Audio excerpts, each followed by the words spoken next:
Avec ma nouvelle amie, ma sœur ici présente qui doit passer son permis, je te remercie pour qu'elle réussisse et qu'elle ait une jolie voiture au nom de Jésus. J'ai trouvé ici un soutien, une compréhension et beaucoup d'amour. Femme, tu es libérée. La chasteté avant le mariage, c'est un idéal qui est beau. D'ouvrir le paquet de Noël à Noël, c'est beaucoup plus beau que de l'ouvrir déjà en septembre, c'est normal. Je sens qu'elle est là, sa douce lueur, brille en moi, brille en moi, brille en moi. Oh. L'avortement est un meurtre, et la Bible dit de ne pas commettre de meurtre. Toi seul règne dans nos vies, que toi seul règne dans nos situations, que toi seul règne dans nos circonstances, que toi seul règne dans nos familles, que toi seul règne dans le cœur de nos enfants. Et comme dit le proverbe, ce que femme veut, Dieu le veut.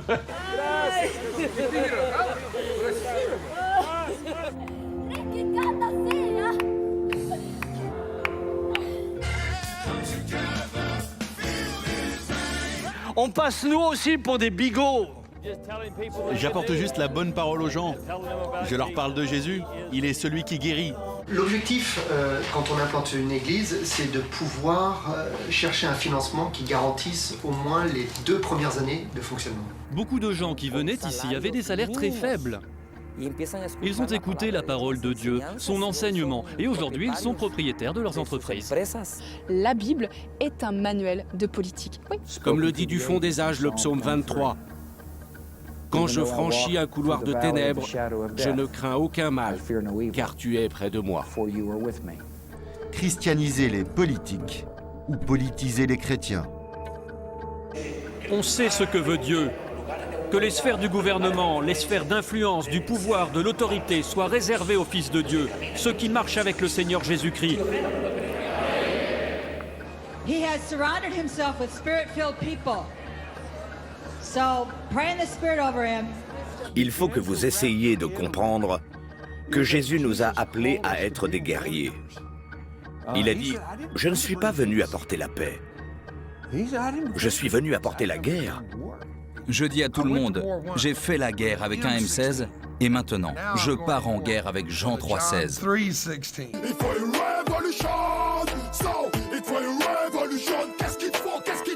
Nous sommes une église de gagnants.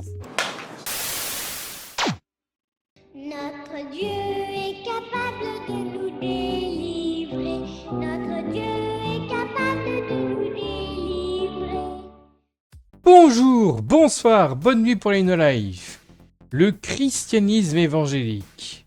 Je le montre depuis 1 an en continu sur ma chaîne, mais je ne vous l'ai pas encore présenté comme il se doit. Notamment parce que c'est long à faire. Très long. Il m'aura fallu 8 mois rien que pour écrire cette vidéo. Première loi de l'expansion du temps de Manga Télé, le temps passe toujours plus vite que prévu. Mais enfin, ça y est, je vais pouvoir vous expliquer l'évangélisme de A à Z, ou presque. Et une fois que les présentations seront faites convenablement, je vais pouvoir critiquer ce qu'il y a autour de cette religion. Si j'ai décidé de me lancer tête baissée dans cet énorme projet, c'est parce qu'en France, elle n'est pas très connue, voire pas du tout. Pourtant, elle est en forte expansion depuis au moins la fin de la Deuxième Guerre mondiale. Mais avant de vous en parler, j'aimerais vous dire un peu qui je suis et d'où je parle. Surtout pour les personnes qui me découvriraient avec cette vidéo. Si je m'intéresse à cette religion, c'est justement parce que je suis issu d'une famille chrétienne évangélique. On allait à l'église tous les dimanches matins, mais aussi tous les dimanches après-midi. Les églises évangéliques font, ou du moins peuvent faire plusieurs cultes par semaine, dont un est spécialisé sur l'étude biblique, mais le fait que ça occupait tout notre dimanche semble être une particularité de celle où j'allais. J'allais donc à l'école du dimanche, puis aux réunions d'ados et de jeunes, j'ai participé à des camps d'ados, à la chorale d'enfants, mais je n'y ai jamais vraiment cru. Bon, il m'est déjà arrivé d'avoir des doutes, voire même d'y croire un peu, mais je n'ai jamais eu une foi forte en Dieu et dans ce qui était écrit dans la Bible que l'on me racontait lors des cultes. Si vous avez l'impression que je vous parle à moitié dans une langue étrangère, c'est que vous n'êtes probablement pas familier avec le milieu évangélique. Mais ne vous inquiétez pas, je vais expliquer tout ça dans cette vidéo. Je précise que je ne suis pas un spécialiste du sujet. Par exemple, je ne suis pas un anthropologue ou un sociologue spécialisé dans les religions. Pour être sûr que ce soit clair, je ne suis pas un universitaire du tout d'ailleurs. Mais qui suis-je du coup ? Je suis quelqu'un qui a vécu dans cette religion pendant les 22 premières années de ma vie et qui a retrouvé un intérêt à ce sujet. Est-ce que ça veut dire que j'ai commencé à croire ou recommencé à avoir des doutes sur l'existence de Dieu et que l'évangélisme est dans le vrai ? Pas du tout. Je raconterai mon expérience personnelle plutôt vers la fin de cette vidéo, mais sachez que je me considère comme un agnostique ou un athée. En fait, la façon de me définir va varier selon comment je réfléchis le truc. Pendant longtemps, j'aimais bien me dire que j'étais un agnostique qui pensait comme un athée. Maintenant que j'y repense, cette phrase ne veut pas dire grand-chose dans le sens où la définition d'un athée, c'est tout simplement le fait de ne pas croire en Dieu. En réalité, je pensais dans ma tête sans m'en rendre compte à athée dans le sens athée militant, ou du moins athée critique de religion, anticlérical ou ce genre de truc. Mais il y a quelque chose à comprendre et avec lequel j'ai remarqué en les écoutant qu'un certain nombre de croyants avaient beaucoup de mal à comprendre, c'est que comme l'athéisme se résumant de base à ne pas croire en Dieu, non seulement il n'y a pas de morale athée, entre guillemets, mais aussi l'athée de base ne se préoccupe pas de la question religieuse. Il ou elle vit sa vie selon les règles qu'il s'est fixées et point barre. Je pense d'ailleurs que c'est cette neutralité qui fait que certains deviennent croyants par la suite. Mais bref, je ne pensais pas que j'allais autant déblatérer sur mon agnostique qui pensait comme un athée. Deuxième loi de l'expansion du temps de MangaTD, les intros de ces vidéos ont une élasticité proportionnelle au fait qu'elles soient toujours plus longues que prévu. Et que le temps passe toujours plus vite que prévu. Cela va sans dire. Depuis quelques mois, un peu plus d'un an maintenant, puritain de temps d'écriture, de réalisation et de montage, je me réintéresse à la critique de la religion. Oui, parce que j'avais déjà fait une série de vidéos là-dessus en 2019. Aujourd'hui, je pense le truc autrement, et j'aime bien dire que je suis athée du dieu des 3 religions abrahamiques, parce que c'est le même, et que je suis agnostique pour les autres religions, parce que des religions, il y en a une infinité sur Terre, et que je ne les connais pas toutes. Mais bon, je n'ai aucune raison de croire en l'existence d'une divinité quelconque, ce qui fait que je ne suis pas du tout déiste, c'est-à-dire en gros croire en un dieu mais qui n'agit pas sur notre monde. Du coup, vous aurez sûrement deviné que ma vidéo n'aura pas pour but de faire de la pub pour l'évangélisme, et donc encore moins à vous y convertir. En fait, voilà de quoi je vais vous parler. Tout d'abord, il faut que je vous fasse rapidement l'histoire du protestantisme et de l'évangélisme. Cette religion est une sous-branche du protestantisme, qui est un courant, ou plutôt un ensemble de courants qui sont nés en réaction au catholicisme. Donc, je vous remettrai dans le contexte de cette réaction et j'évoquerai ces différents courants du protestantisme et de l'évangélisme. Ouais, c'est comme pour les sous-genres de rock et de métal, c'est un gros bordel. Mais une fois que ce sera fait, ce sera pas suffisant pour distinguer le catholicisme du protestantisme. Donc après, voilà ce que je vais faire. Vous vous demandez peut-être quelle est la différence entre l'évangélisme et le catholicisme, qui lui est bien plus connu, en tout cas vaguement, mais aussi sa spécificité et ses différences par rapport au protestantisme et aux autres religions protestantes. On va donc jouer au jeu des 12 différences. Ouais, j'en ai compté 12, mais il y en a peut-être plus. À partir de là, vous connaîtrez les principes de l'évangélisme. Ensuite, je vous parlerai de l'évangélisme tel qu'il est aujourd'hui, par exemple en vous présentant le déroulement d'un culte, mais aussi d'autres activités faisables dans l'église ou à côté. Je vous parlerai aussi de ce qui gravite autour des églises évangéliques sur le plan associatif. Aussi, je vous parlerai des valeurs auxquelles tient cette branche du christianisme. Je ferai ça à ce moment-là parce que ça fera une belle transition avec la partie d'après. En effet, après ça, je vais enfin attaquer la partie critique en vous présentant les problèmes liés à cette religion. Ah bah ouais, j'ai jamais dit que cette vidéo allait être 100% objective. Et encore, même là, je vais présenter des faits, même si ça ne veut pas dire que ça se déroule forcément dans chaque église. Mais bon, on sera pas sur un reportage du JT de France 2, je vous préviens.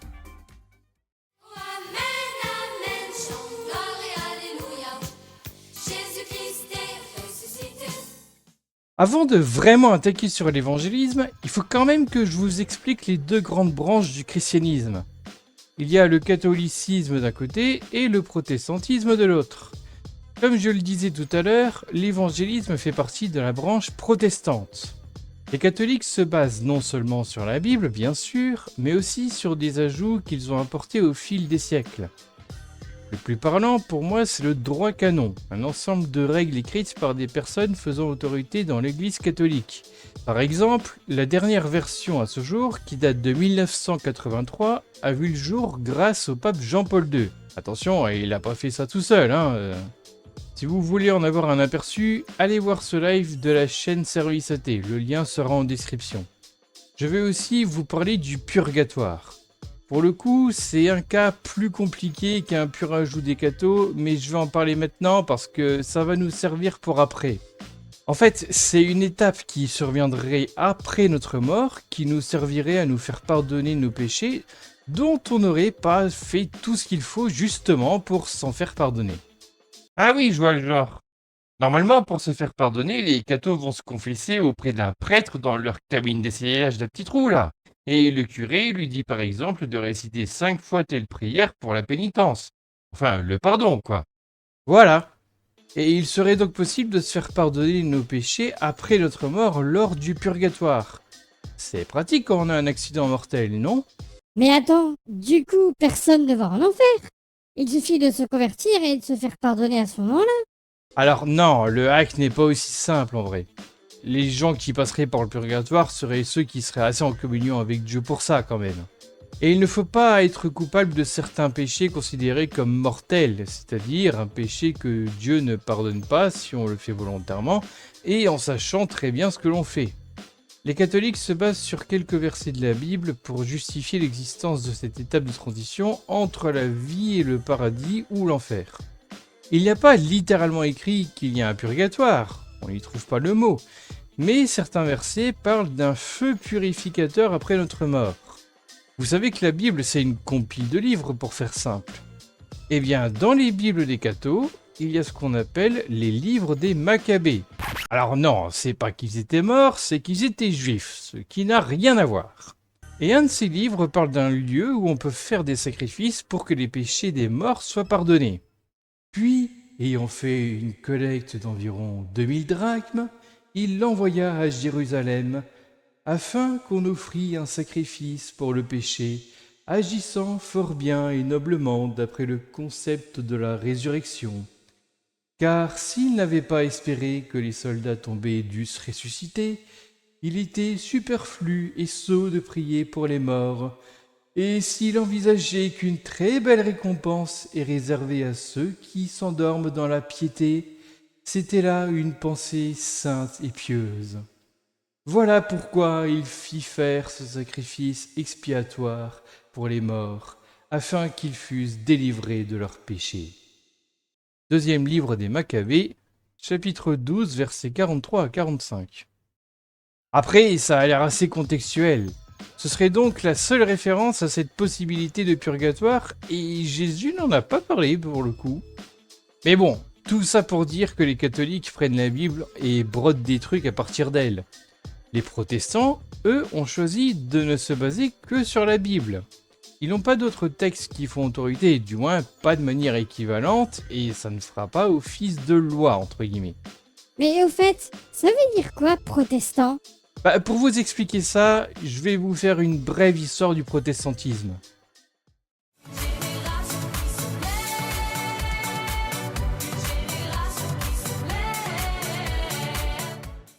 On va s'intéresser à un type qui a vécu au XVIe siècle dans le Saint-Empire romain germanique, de l'Allemagne de l'époque on va dire, qui s'appelait Martin Luther. Au début de notre histoire du moins, ce gars était catholique. Sauf qu'il considérait que ce qu'il vivait dans son catholicisme ne correspondait pas avec ce qui était écrit dans la Bible et qu'il y avait même des contradictions, des choses qui s'opposaient. Dans le contexte de la construction d'une certaine église de cette époque, il y avait un prêtre qui disait à ses fidèles que si on donnait plus d'argent, Alors réduisez notre temps passé au purgatoire.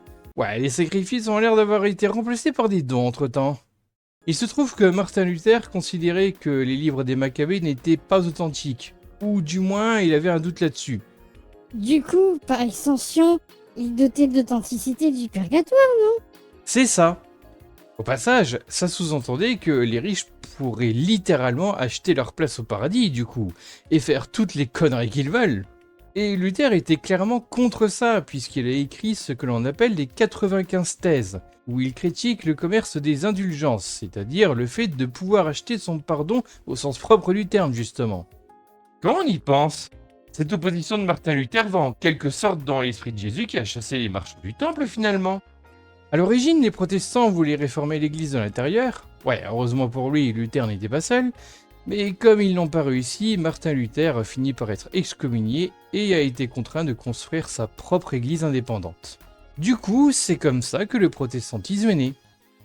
Les protestants auraient hérité de ce nom parce que justement ils avaient protesté contre ça, mais ce seraient les ennemis du protestantisme, probablement les catholiques, qui leur ont attribué ce nom, et c'est par la suite que les protestants ont récupéré ce terme. Trop bien!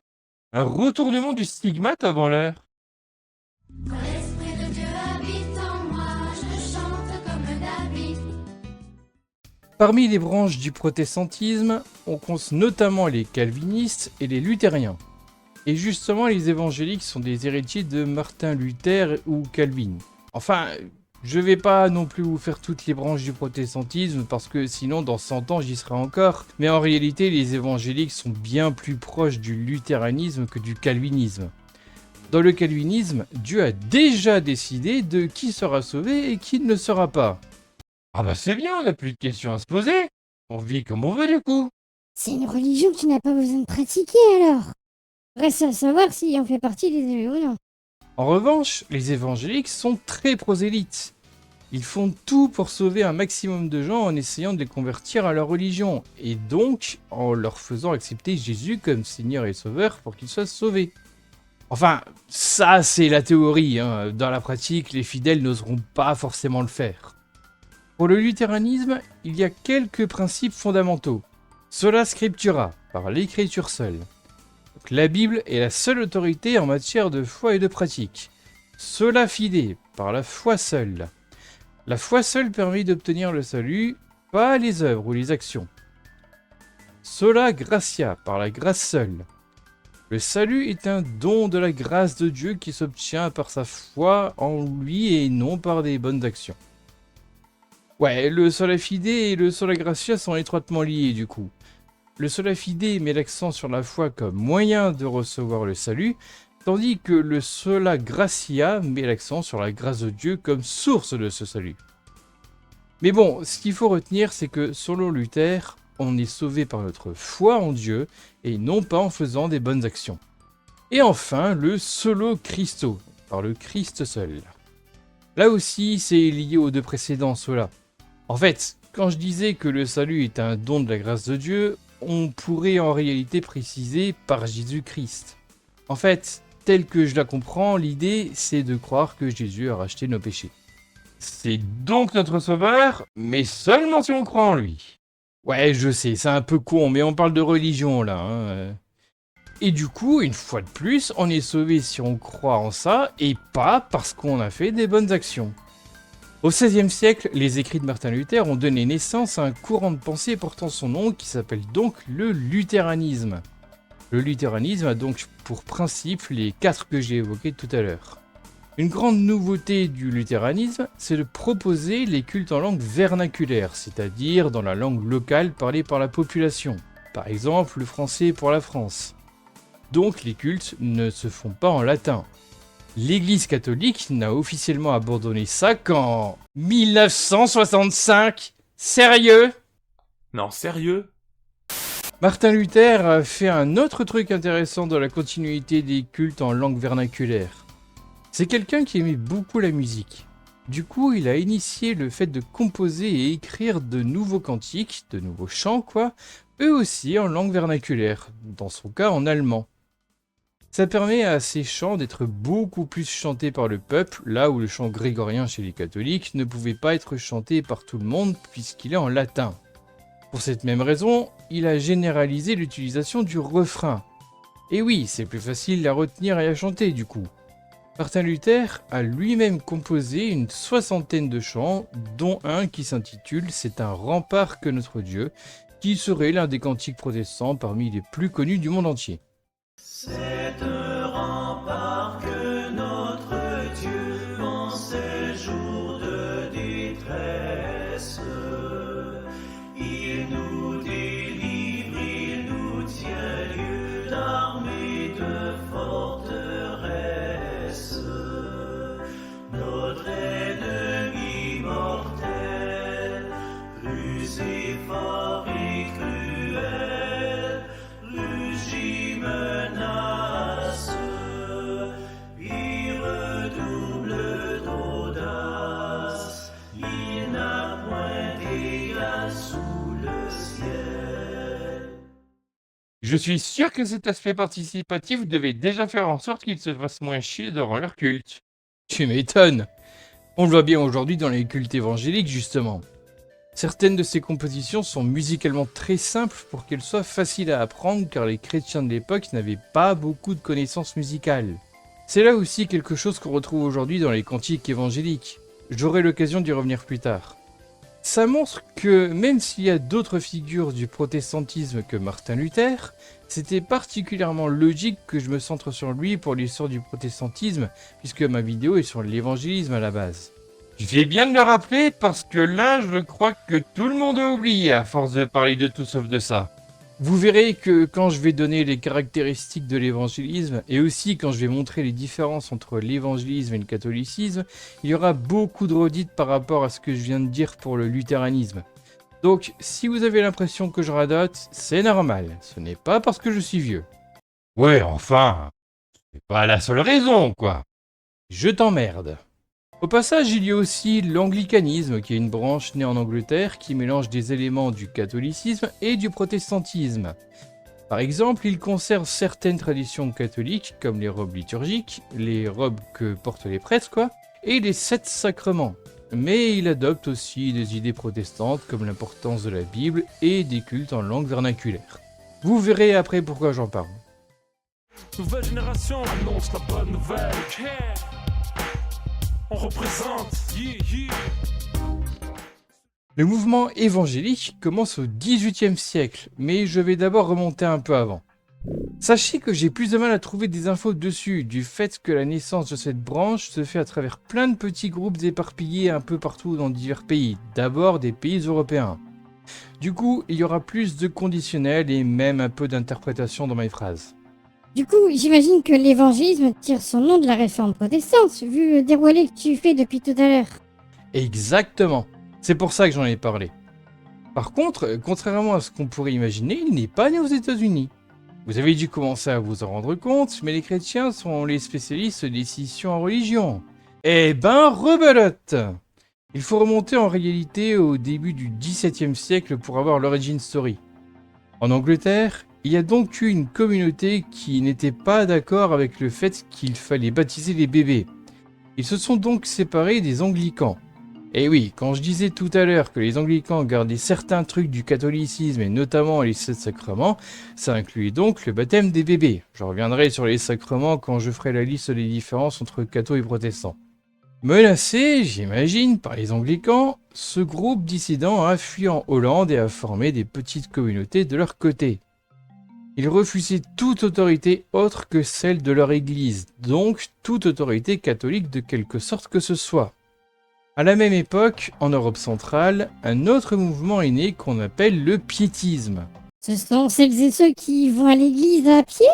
Tout à fait. Oh, tu me fais marcher. Oui.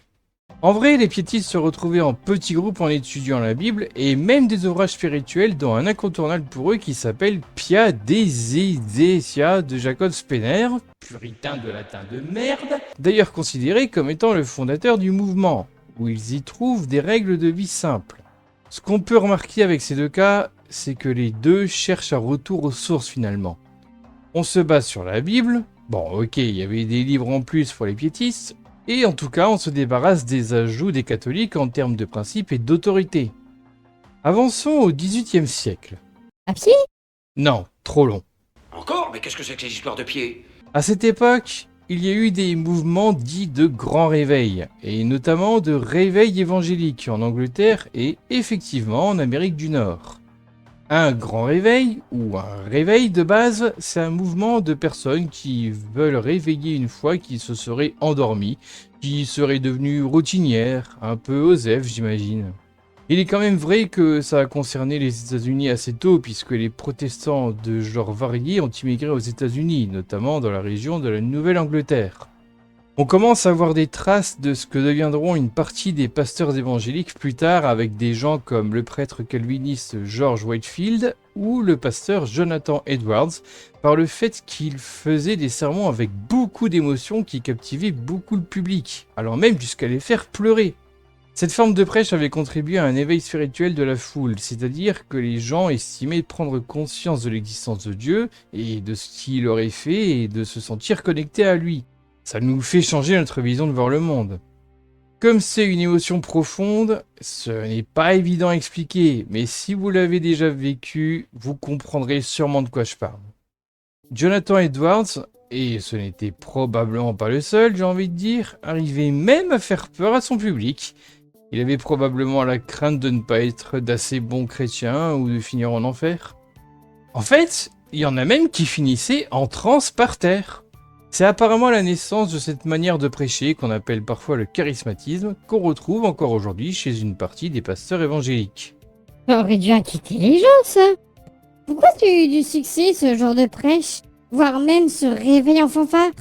J'imagine que le sentiment de spiritualité a dû être plus vu comme quelque chose de bénéfique qu'autre chose, mais on peut évoquer une autre raison. Tu sais que les personnes noires étaient réduites à l'état d'esclavage à l'époque. Ouais, ils n'étaient pas encore abolis.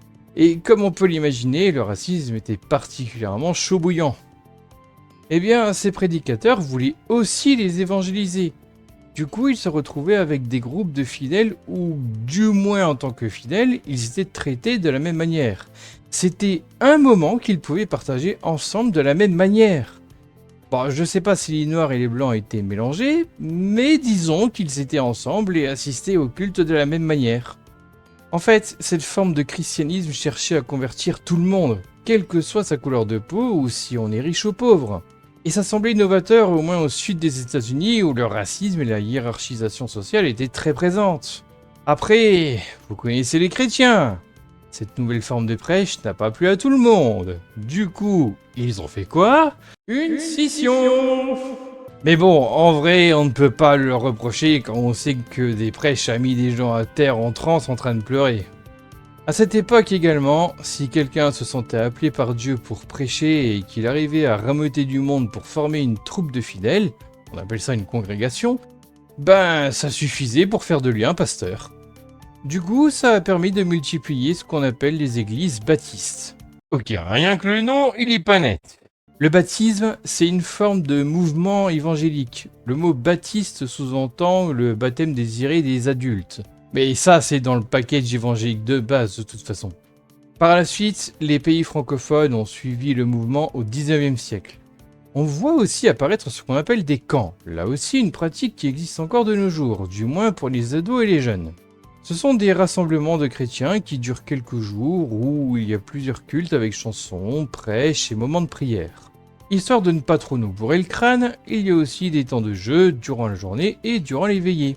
Et c'est vraiment au XXe siècle que les choses s'accélèrent. D'autres grands réveils auront lieu tout le long de cette période. 3 selon la branche dite charismatique. J'y reviendrai après. Côté historien, ça débat entre 3 ou 4. D'abord, il y a eu ce qu'ils appellent la première vague en 1906. Oui, parce qu'apparemment tout ce qu'il y avait avant, ça comptait pour du beurre, qui est la vague du pentecôtisme. C'est un mouvement chrétien évangélique qui a commencé au début du XXe siècle aux États-Unis. Il met un accent particulier notamment sur des expériences spirituelles comme le parler en langue, qui est le fait de s'exprimer dans un charabia supposé être la langue des anges. Pareil, j'y reviendrai plus tard. Les pentecôtistes croient que chaque personne peut recevoir des dons spirituels comme la guérison ou la prophétie, et ils mettent l'accent sur une relation personnelle avec Dieu. L'accent est également mis sur les prophètes. Il y a par ailleurs des associations d'églises évangéliques, et pour le cas des pentecôtistes, il existe aujourd'hui notamment les Assemblées de Dieu, les ADD. La deuxième vague aurait eu lieu en 1960 via le mouvement charismatique, donc, aussi appelé néo-pentecôtisme. Étonnamment, elle s'est développée au sein des églises traditionnelles comme les églises catholiques anglicanes et protestantes. Ouais, c'est néo, donc nouveau, mais ça s'est développé dans les anciennes branches du christianisme. C'est très similaire au pentecôtisme, du moins côté évangélique, mais il n'y a pas cette importance du parler en langue par contre. Enfin, c'est pas qu'ils ne le font pas, mais c'est pas considéré comme une preuve qu'on est né de nouveau, comme ils disent, c'est-à-dire qu'on s'est converti au christianisme évangélique en acceptant et suivant Jésus. C'est aussi appelé église de réveil. Comme si elles étaient seules dans le game. Vous voyez, c'est assez étonnant. Et enfin, il y a eu la troisième vague en 1980 avec les néo-charismatiques. Ouais, je pense qu'ils font des arrondis avec les années chez les charismatiques parce que ça doit être compliqué d'être vraiment précis de toute façon. Ce mouvement est aussi appelé néo-pentecôtisme. Encore. La spécificité de ce mouvement-là, c'est l'importance accordée aux supposés dons du Saint-Esprit. Il y en a 7, ou 9, c'est selon. On retrouve par exemple parler en langue. On se demande à quoi ça sert, à part montrer qu'on est supposément connecté à Dieu, mais bon. Le don d'interpréter ces mêmes langues. Attends, il y en a qui ont le décodeur? C'est quoi qu'ils ne soient pas toujours à côté des émetteurs? Ouais, je savais même pas. On a aussi le don de faire des prophéties, des paroles de sagesse, inspirées du divin, bien sûr, de faire des puritains de miracles, ou encore de voir le monde spirituel, utile pour la détection démoniaque. Et c'est même pas moi qui le dis, mais Wikipédia, tel quel. En gros, tu as le don de te prendre pour Dieu. Bruce Puissant n'a rien inventé en fait. Ouais, le don de te prendre pour Dieu et, dans le cas le moins sincère, de te foutre de la gueule du monde en même temps. C'est doublement divin en fait. Et du coup, comme un grand pouvoir implique de grandes responsabilités, certains néo-charismatiques prétendront pouvoir pratiquer la guérison divine par imposition des mains, en posant les mains sur les malades donc, et peuvent même aller jusqu'à combattre des démons en pratiquant des exorcismes de masse. Ok, les néo-séducteurs de la pente en biais sont les plus badass de tous. Qu'est-ce qu'on se fait chier à faire des années d'études de médecine?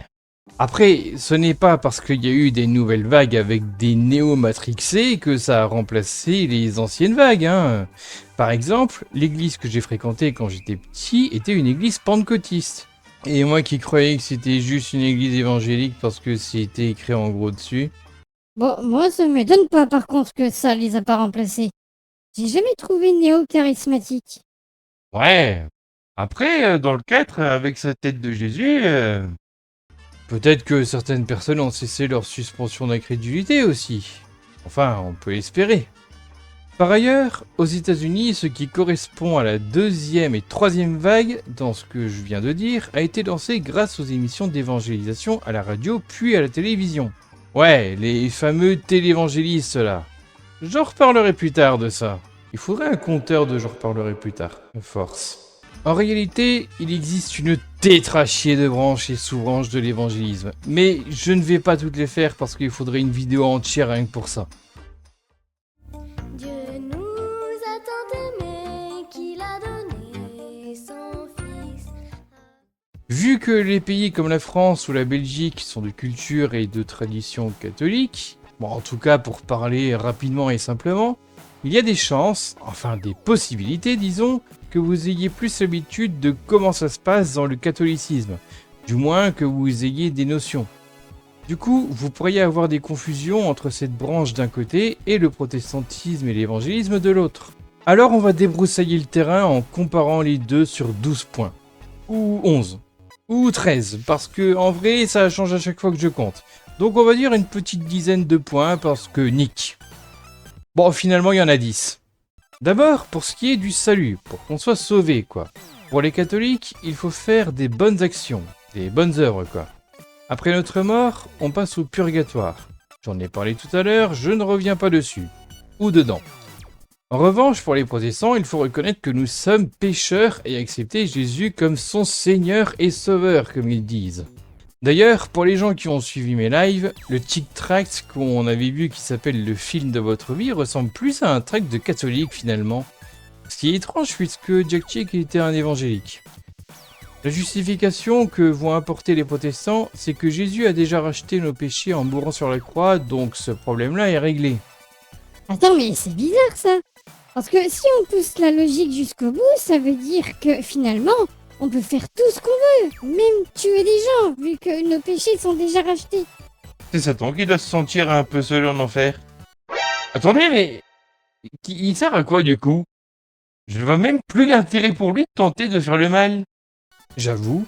Et je ne l'invente pas, hein. Il y a plusieurs versets qui vont dans ce sens. Par exemple, le gros classique Jean 3,16 qui dit « Car Dieu a tant aimé le monde qu'il a donné son Fils unique, afin que quiconque croit en lui ne périsse point, mais qu'il ait la vie éternelle. » Il y a aussi le verset Acte 4, verset 12 qui dit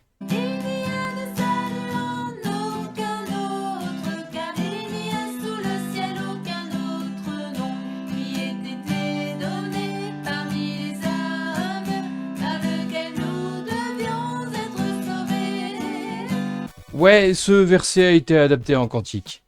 Et contrairement à ce que dit la chaîne YouTube où je l'ai chopé, il n'était pas particulièrement destiné aux enfants de base. Hein. Pour revenir sur le versant biblique des versets, il y a même Romains 10, verset 9. Si tu reconnais publiquement de ta bouche que Jésus est le Seigneur, et si tu crois dans ton cœur que Dieu l'a ressuscité, tu seras sauvé. Du coup, il n'y a pas d'histoire de bonnes actions ou de purgatoire. Non. À moins que... Il se trouve que le frère Paul Adrien, qui est youtubeur prêtre catholique, a fait une vidéo qui s'intitule « Pourquoi je ne suis pas protestant évangélique ?» Et dans cette vidéo, il a apporté une contradiction à cette conclusion, qui vient elle-même de la Bible. Ce qui est d'ailleurs assez amusant dans cette vidéo, c'est qu'il ne se base que sur la Bible pour dire pourquoi il est catholique et pas protestant. Les chrétiens chrétiennes, tous et toutes unis par la foi et par la Bible. Bon, pas la même foi par contre. Et pas exactement la même Bible non plus d'ailleurs, comme on l'a vu. Ou plutôt les mêmes Bibles, vu qu'il y a 12 000 traductions. Mais bref, dans sa vidéo donc, à un moment, il cite un verset qui parle justement des bonnes œuvres et il défend ses visions du salut avec ça. 6e verset, vous voyez bien, c'est par les œuvres que l'on devient juste, et pas seulement par la foi. Alors ça, c'est notoirement le sujet compliqué, hein, même si, alors ça mérite d'être dit parce que c'est beau. Il y a eu des accords et des avancées qui ont été faits, il y a même un accord qui a été signé avec les luthériens. Puis c'est vrai aussi que c'est compliqué parce qu'il y a beaucoup de versets dans la Bible qui vont dans beaucoup de sens différents, donc je vous les mets là, mais après, essayez de vous y retrouver avec tout ça. Et c'est peut-être pour ça aussi que je suis catholique, parce que ça me paraît biblique, en ce sens que la réponse catholique essaye de prendre tous ces versets ensemble, et de ne pas les isoler. Donc ce qu'elle vous dit, c'est que c'est par la foi que le salut nous est donné, voilà. La première œuvre de Dieu, c'est que nous croyons en lui, vous dit Saint Jean.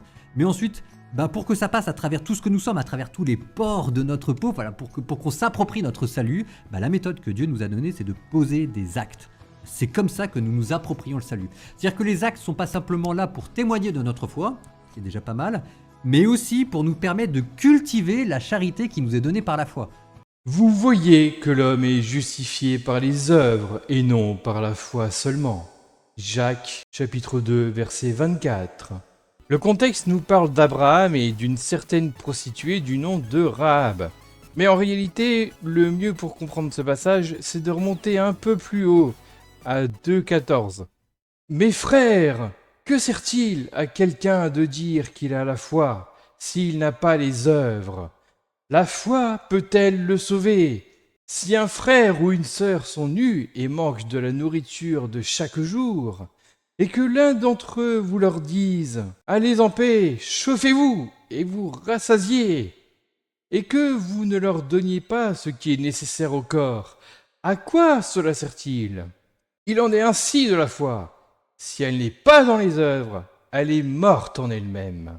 Mais quelqu'un dira « Toi, tu as la foi, et moi, j'ai les œuvres. Montre-moi ta foi sans les œuvres, et moi, je te montrerai la foi par mes œuvres. Tu crois qu'il y a un seul Dieu, tu fais bien. Les démons le croient aussi, et ils tremblent. Veux-tu savoir, ô homme vain, que la foi sans les œuvres est inutile.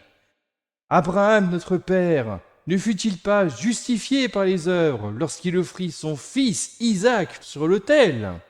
Tu vois que la foi agissait avec ses œuvres, et que par les œuvres la foi fut rendue parfaite.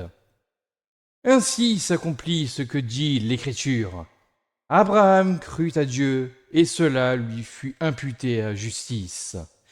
Et il fut appelé ami de Dieu. Vous voyez que l'homme est justifié par les œuvres et non par la foi seulement. Rahab la prostituée, ne fut-elle pas également justifiée par les œuvres lorsqu'elle reçut les messages et qu'elle les fit partir par un autre chemin? Comme le corps sans âme est mort, de même la foi sans les œuvres est morte. En gros, l'apôtre Jacques fait une comparaison entre d'un côté la foi et les œuvres de l'autre, avec un frère et une sœur qui n'ont pas de vêtements et qui crèvent la dalle. Sa métaphore n'est pas très bien foutue, je trouve, mais l'idée c'est que ce serait stupide d'aller leur dire de s'habiller et de manger si on ne leur donne ni vêtements ni nourriture. La démarche ne serait pas complète.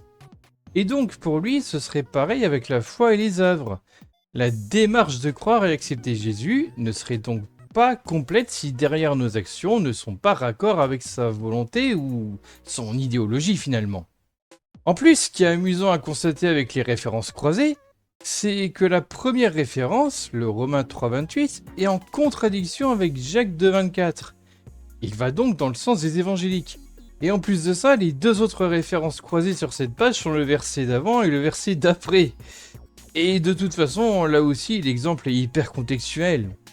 Bon, malgré ça, en préparant cette vidéo lors d'un live, j'ai pu lire les commentaires d'un pasteur du nom de Mathieu Henry, oui parce qu'il existe des versions commentées de la Bible, et celui-ci en avait conclu que la foi nous fait faire des bonnes actions et que du coup, si on ne fait pas ces bonnes actions, c'est que nous n'avons pas la foi. Du coup, c'est logique de comprendre ce verset comme ça, mais ça montre déjà une contradiction de la Bible elle-même. Deuxième point, contenu de la Bible. Les Bibles catholiques ont des livres en plus dans l'Ancien Testament, ou plutôt devrais-je dire que les protestants en ont moins. Les livres supprimés sont le livre de Tobie, entre Nérémie et Judith, et comme vous le savez maintenant, les deux premiers livres des Maccabées qui sont entre Esther et Job. Petite astuce si vous possédez la Bible catholique de l'AELF, ils ont été renommés en premier et deuxième livre des martyrs d'Israël, pour je ne sais quelle raison. Troisième point, l'autorité ou les autorités justement. Pour les catholiques, l'Église elle-même fait figure d'autorité. Ils l'établissent à travers 3 ministères consacrés, c'est-à-dire les prêtres, les évêques et les diacres. Du coup, l'Église catholique se considère comme ayant l'autorité nécessaire pour ajouter des règles, même si elles n'ont pas forcément un fondement biblique. Le catholicisme, selon lui-même, vient compléter la Bible en ajoutant des règles et en l'interprétant. Même si, en vrai, tout le monde l'interprète, hein. Bah oui, c'est vrai que ça n'a pas été écrit comme pour des règles mathématiques. Dieu plus un Jésus plus un Esprit Saint égale une seule et même personne. Et on appelle ça la Trinité. Du côté des protestants, l'Église permet d'élever la Bible en figure d'autorité.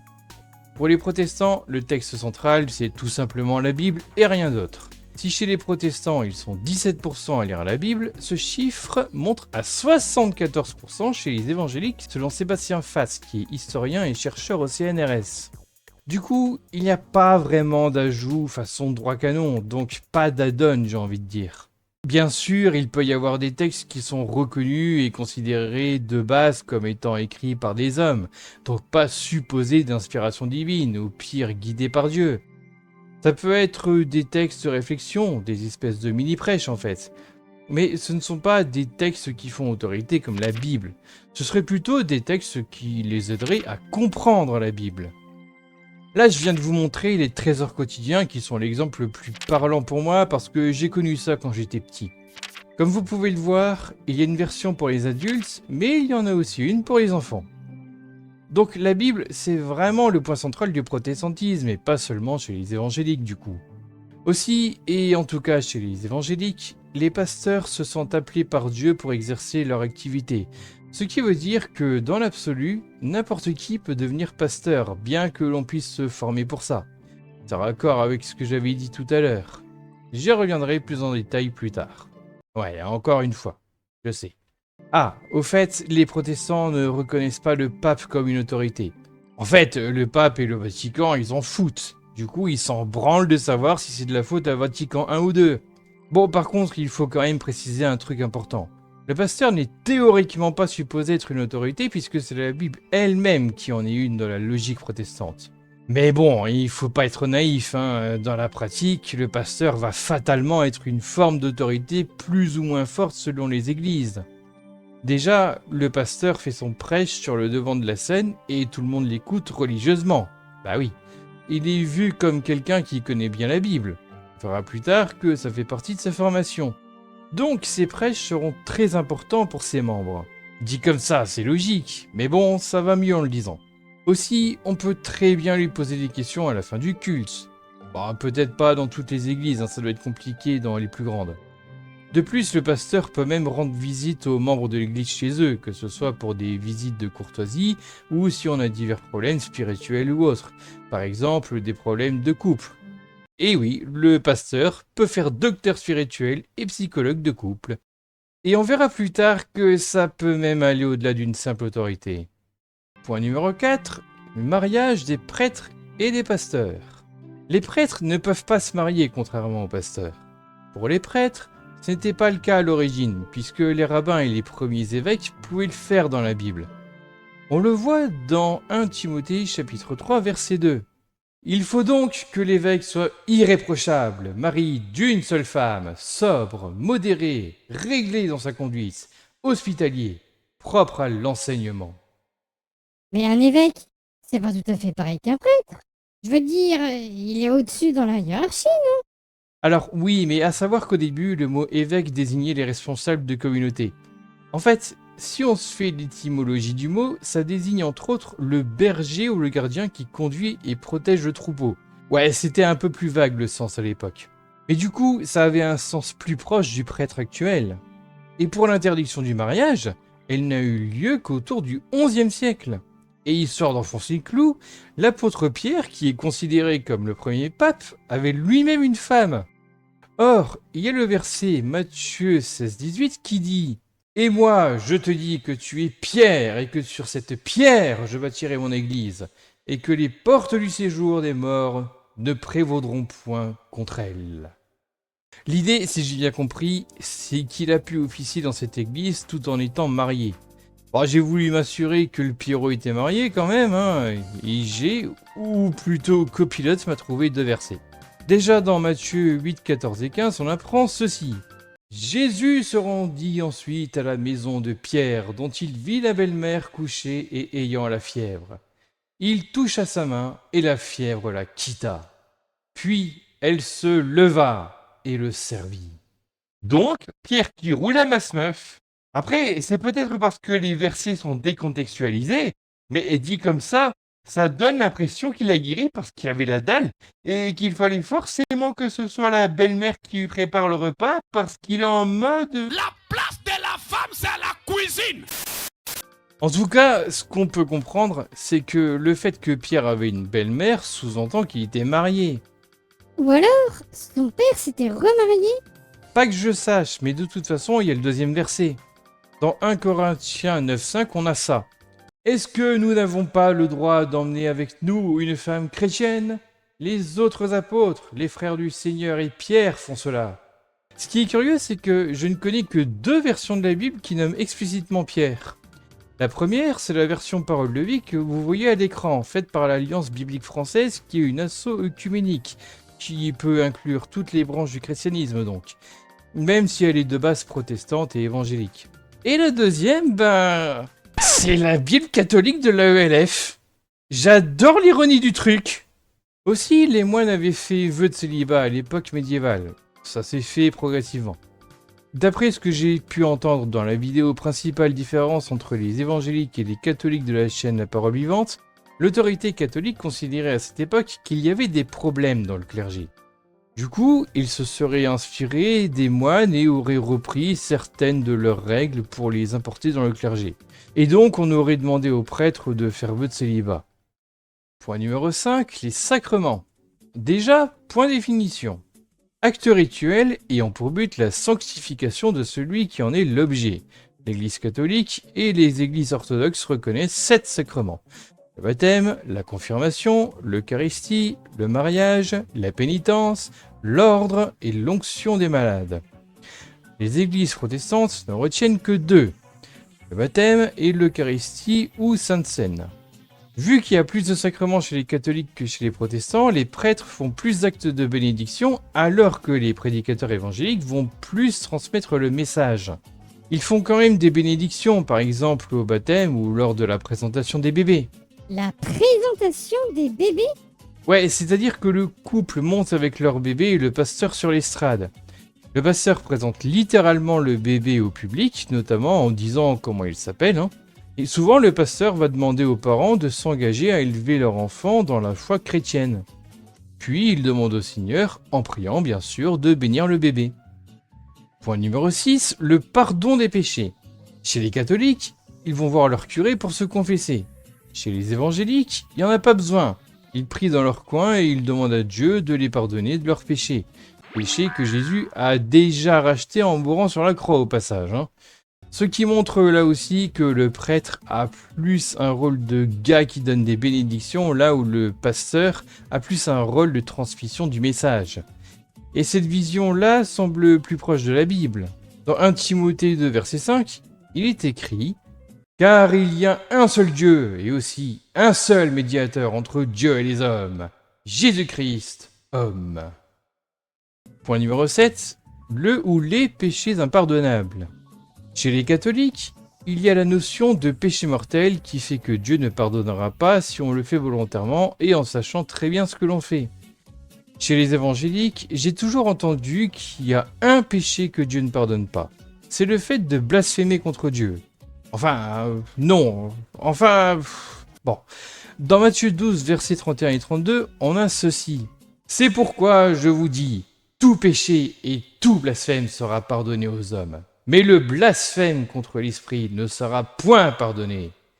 Quiconque parlera contre le Fils de l'homme, il lui sera pardonné. Mais quiconque parlera contre le Saint-Esprit, il ne lui sera pardonné ni dans ce siècle, ni dans le siècle à venir. » Dieu, plus un Jésus, plus un Esprit Saint. Mais c'est qui ou c'est quoi ce Saint-Esprit? Ça fait appel à la fameuse notion de la Trinité, c'est-à-dire le Père, le Fils et le Saint-Esprit. Donc le truc sur lequel il faut pas blasphémer, c'est en particulier le Saint-Esprit. On peut comprendre le Saint-Esprit comme l'interventionnisme de Dieu, donc sa capacité à agir et sa toute-puissance.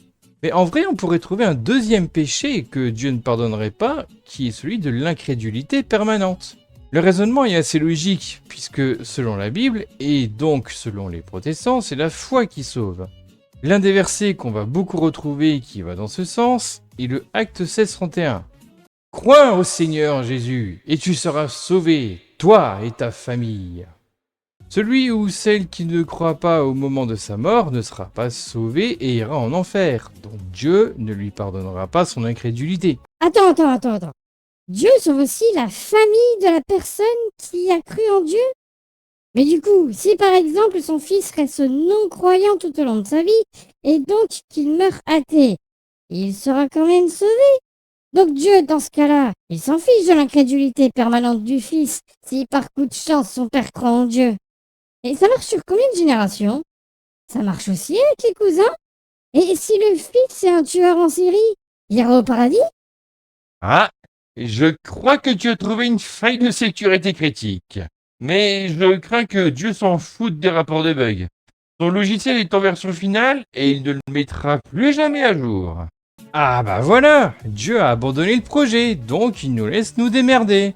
Du coup, l'hypothèse déiste commence à se tenir. Après, certains chrétiens pourraient nous dire qu'il y a des exceptions citées dans Apocalypse 21, verset 8, comme ici dans cet autre tic-tract appelé SOS Péché qui nous dit ceci. « Mais voici ceux qui iront dans le lac plein de feu de poussière brûlante. Les lâches, ceux qui n'ont pas été fidèles, ceux qui commettent des actions horribles, les assassins, les gens immoraux, les sorciers, ceux qui adorent les faux dieux, tous les menteurs. Pour ces gens-là, c'est la deuxième mort. » Le problème est que si on remet le verset dans son contexte, comme c'est un verset de l'Apocalypse, il nous dit ce qui supposément va se passer dans le futur. C'est une vision de l'apôtre Jean. Mais ça ne dit pas les règles pour avant l'Apocalypse. Ce serait logique que Dieu applique les mêmes règles tout le long, non? Ouais, sauf qu'on parle de la Bible et du christianisme. La logique, elle peut aller se faire cuire le cul en enfer, hein. La preuve, ce tract SOS Péché là, c'est un tract sur les 10 commandements. Donc sur un ensemble de règles de conduite pour ne pas aller en enfer. Donc en contradiction directe avec l'idée qu'il suffit de croire en Jésus et de l'accepter comme Seigneur et Sauveur pour être sauvé. Ceci dit, des versets donnant des exceptions avant le livre de l'Apocalypse, en vrai ça existe. Le tract a la bonne idée de nous donner cela. Première épître aux Corinthiens, chapitre 6, versets 9 et 10. Ceux qui font le mal n'auront pas de place dans le royaume de Dieu. Vous ne savez donc pas cela? Attention, comprenez bien ceci. Ceux qui ont une vie immorale, ceux qui adorent les faux dieux, ceux qui sont adultères, les hommes qui couchent avec des jeunes gens, les voleurs, les avares, ceux qui boivent trop, ceux qui insultent les autres, les bandits, ces gens-là n'auront pas de place dans le royaume de Dieu. Au passage, ce sont dans ces deux versets qu'on avait vu en live qu'il y avait des péchés en plus ou en moins selon les différentes traductions. Dans certaines, on peut trouver les homosexuels, les efféminés, les sensuels, oui, les travestis, potentiellement les efféminés de tout à l'heure en fait, l'immoralité sexuelle, tu mets ce que tu veux là-dedans, les pervers, les exploiteurs, les débauchés, peut-être un équivalent d'ivrogne, mais c'est un peu vague, ou encore les filous. Rip les petits philotubes. Et j'en profite pour en rajouter encore un de l'Apocalypse qui n'était pas prévu à la base, mais je suis tombé dessus par hasard. À tous ceux qui entendent les paroles de Dieu écrites dans ce livre, voici ce que moi, Jean, j'affirme. Si quelqu'un ajoute quelque chose à tout cela, Dieu lui ajoutera les grands malheurs décrits dans ce livre. Si quelqu'un enlève quelque chose aux paroles prophétiques de ce livre, Dieu lui enlèvera sa part des promesses de ce livre. Il ne pourra pas manger les fruits de l'arbre qui donne la vie, ni entrer dans la ville sainte. Et là, pour le coup, ce verset ne peut pas s'appliquer qu'au moment de l'Apocalypse. Ce serait absurde. Bon, sinon, point numéro 8, la prière. Les catholiques ont des prières types à apprendre par cœur. Notre Père, je vous salue Marie. Mais les évangéliques, pas du tout.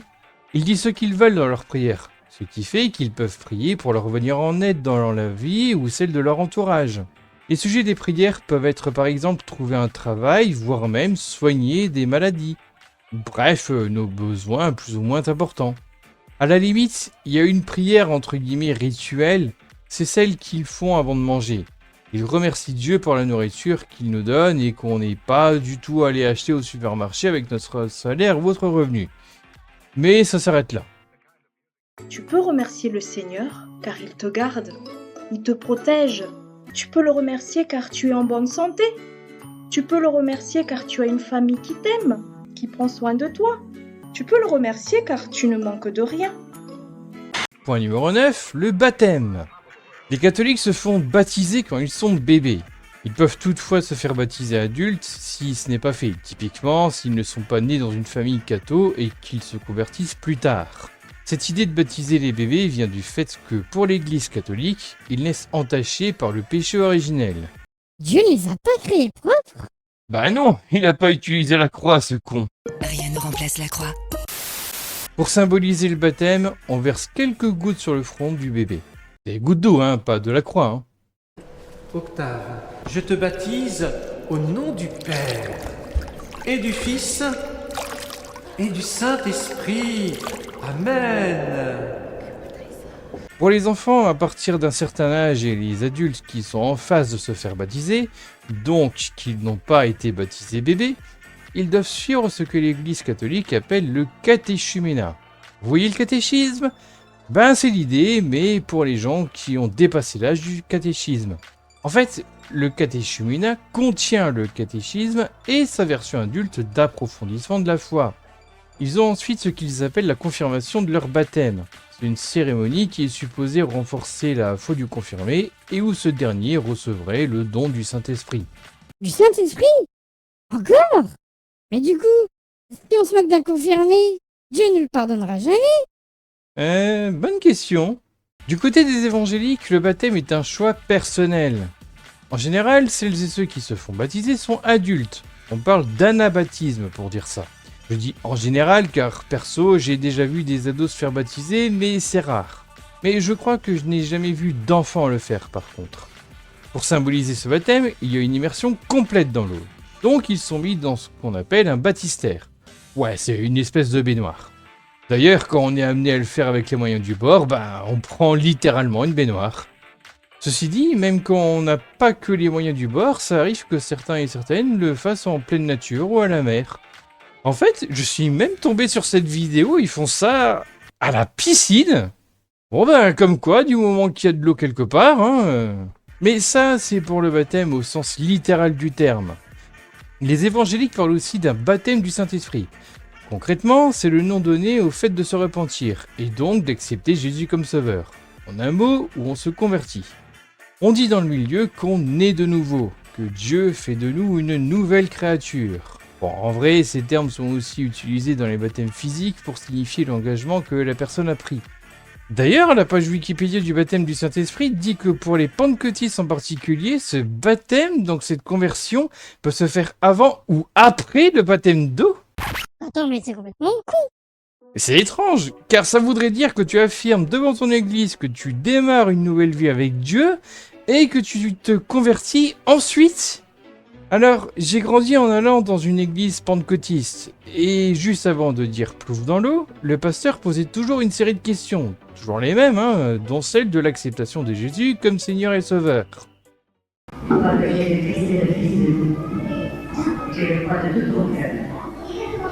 Crois-tu que Jésus est mort pour toi? Oui. Crois-tu que Jésus est ressuscité pour toi? Oui. Tu crois que Jésus-Christ, il va revenir bientôt? Oui. T'es prête à le suivre dans les bons comme dans les mauvais jours?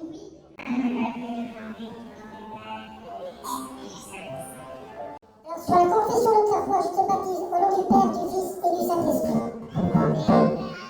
Sur la confession de ta foi, nous te baptisons au nom du Père, du Fils et du Saint-Esprit.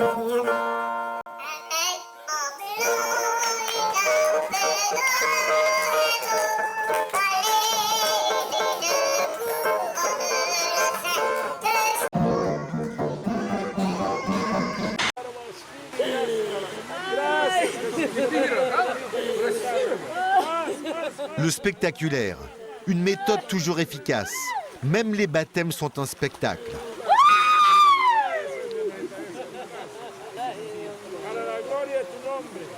Et le pasteur Luis Fernando s'y connaît, il baptise à tour de bras.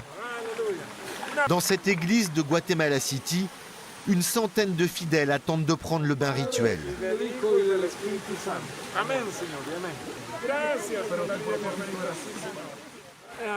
Dans le passé, quelqu'un peut avoir été un délinquant, un voleur ou avoir été n'importe quoi.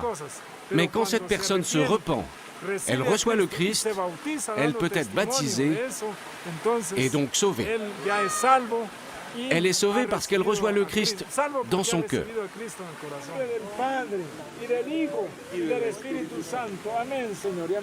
Point numéro 10. Comment faire toute une scène? Dans le catholicisme, l'hostie et le vin sont littéralement le corps et le sang du Christ, alors que chez les évangéliques, c'est un symbole. Bon, dans la pratique, les catholiques n'affirmeront pas forcément que ça à prendre au sens littéral. Aussi, les évangéliques ont plus l'habitude de parler de Sainte Seine.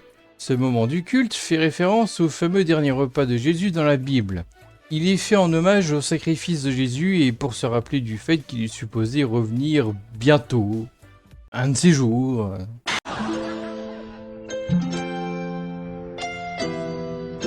Mes chers disciples, je vous remercie d'avoir répondu à mon invitation. Je vous ai rassemblés ce soir parce que je tiens à discuter avec vous d'un sujet brûlant de la plus haute importance qui changera à tout jamais la face du monde. Je suis au regret de vous dire... Désolé de t'interrompre. Les gars, vous avez pas soif? Je boirais bien une petite mousse bien fraîche. Excellent. Un bourbon soda, merci Pierre. D'accord, garçon, apportez-nous des bières bien fraîches, un bourbon soda et un paquet de chips. Comme il a dit. Désolé, tu vois quoi, Jésus? Rien, je te remercie. Ouais, d'accord, c'est bon. Plus beaucoup de temps devant nous. J'ai parlé avec mon père et il m'a dit que demain je serai arrêté par les Romains et crucifié. Est-ce que vous avez des questions? Mathieu? C'est quoi la soupe du jour déjà? Je ne sais pas et je m'en bats l'œil. C'est de la tortue. J'essaie de vous communiquer une info de la plus haute importance. Je suis intimement convaincu que l'un d'entre vous n'hésitera pas à me trahir ce soir. Et le prénom du disciple qui va trahir son maître est... Feeling, nothing more than feeling. Trying to forget my feelings of love. Non, pitié, allez-vous-en. Pas de flamenco, ça me donne de l'urticaire. Allez, tu vas aller, oust.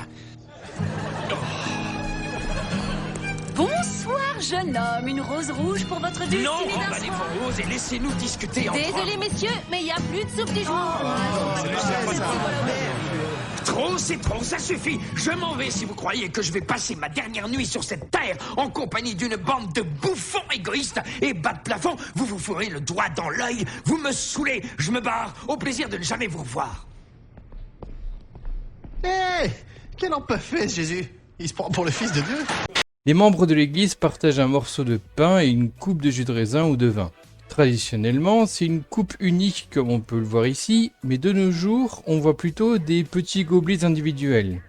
Le type de pain, lui, peut varier selon l'église. Moi, en tout, j'aurais vu passer du pain de mie, du pain sans croûte et du pain sans levain.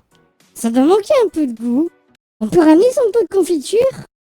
Pas que je sache, mais je voudrais presque que quelqu'un essaye en filmant la scène dans les deux sens du terme pour voir la réaction des gens. Nous marchons tout joyeux vers les cieux. Les évangéliques sont très présents aux États-Unis, ils sont 28,9% de la population. En Chine, au Nigeria, j'ai pas de chiffres pour les évangéliques, mais les protestants étaient 67 760 000 en 2021. Au Brésil, 26,3%. En Suisse, 3% en 2014, mais qui serait de 20,5% en 2022. Et encore, pas pour tous les évangéliques, mais seulement pour une asso qui s'appelle l'Église évangélique réformée de Suisse, qui en réalité en regroupe plusieurs.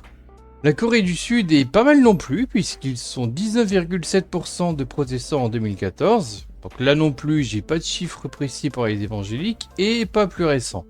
Mais il y a quand même une information assez intéressante, c'est que la plus grande méga-église du monde se trouve en Corée du Sud. C'est la Yoido Full Gospel à Séoul, et elle compte 480 000 fidèles par semaine. L'église en elle-même fait 12 000 places. Il y a une forte expansion des évangéliques en Afrique. Pour donner un exemple, au Congo, il y aurait 177 000 églises évangéliques et des églises de réveil, donc les néo-pentecôtistes, ceux-là qui n'accordent pas d'importance au parler en langue. Il y a aussi l'église universelle, une église néo-pentecôtiste d'un pasteur du nom de Edir Macedo, qui est d'origine brésilienne, qui est présente dans 37 des 54 pays africains. Les évangéliques sont aussi très présents dans une partie de l'Afrique subsaharienne, mais là je ne saurais pas vous donner de chiffres car à chaque fois, ceux que je trouve sont pour le christianisme d'une manière générale. Si vous voulez creuser, regardez les liens dans la description. L'Amérique latine aussi a eu droit à son expansion. Au Guatemala, les évangéliques représentent environ 40% de la population. C'est incroyable quand on sait qu'il y a plus de 40 voire 50 ans, les cathos étaient plus de 95%. Au Guatemala, les gagnants, ce sont vraiment les évangélistes. Il ne reste que 650 prêtres catholiques dans le pays, alors que les églises évangéliques poussent comme des champignons. Aujourd'hui, il y en a plus de 18 000 avec autant de pasteurs. Par exemple, la Mission biblique. Cette église de quartier a été créée il y a moins de 3 ans. Au Brésil, ils sont environ 23%. En Europe, et là ça baisse beaucoup d'un coup, ils sont 2,9%. En France, les évangéliques ne représentent que 1,6% de la population, mais ils seraient là depuis environ le 19e siècle. Selon le pasteur français qui a été reçu dans l'émission La Parole Vivante sur YouTube, le nombre d'évangéliques français aurait multiplié par 12 entre la Seconde Guerre mondiale et aujourd'hui. Est-ce que le pasteur a exagéré? On ne dirait pas. En 1950, il y avait environ 50 000 pratiquants évangéliques. Aujourd'hui, ce nombre est estimé à 650 000, soit une multiplication par 10. Dans le monde entier, ils sont environ 650 millions d'après une vidéo évangélique que j'ai vue, voire même dans les 660 millions en 2020 d'après Wikipédia. Si on avance à ce rythme-là une église supplémentaire tous les 2 jours, on n'arrivera jamais à offrir comme on voudrait une église pour 10 000 habitants à l'ensemble de la population française. Donc nous, on voudrait doubler ou tripler le rythme si cela était possible. Mais le résultat relève de Dieu, relève de la grâce de Dieu, et c'est pas simplement une phrase que je lance comme ça, c'est la réalité profonde, parce qu'on parle bien d'un élan spirituel. Nous, on veut être présents partout. Par exemple, en Espagne, il y a une nouvelle église actuellement qui s'ouvre tous les 3 jours. Ça nous fait rêver en France, voilà.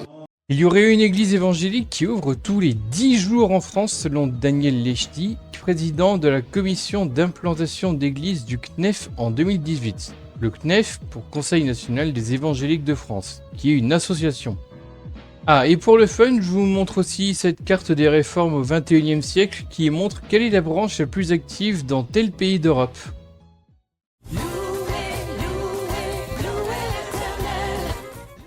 Je le disais en début de vidéo, là où j'allais, il y avait un culte non seulement le matin, mais aussi l'après-midi. Voilà comment ça se passe pour le culte du dimanche matin. Ce sera pas forcément exactement dans l'ordre parce que mes souvenirs sont vieux et que de toute façon, ça peut légèrement varier d'une église à une autre. D'abord, les évangéliques commencent par quelques chants, des cantiques. Ensuite, il arrivait qu'un ou une membre de l'église donnait son témoignage, c'est-à-dire comment la personne a rencontré Jésus et surtout comment elle s'est convertie.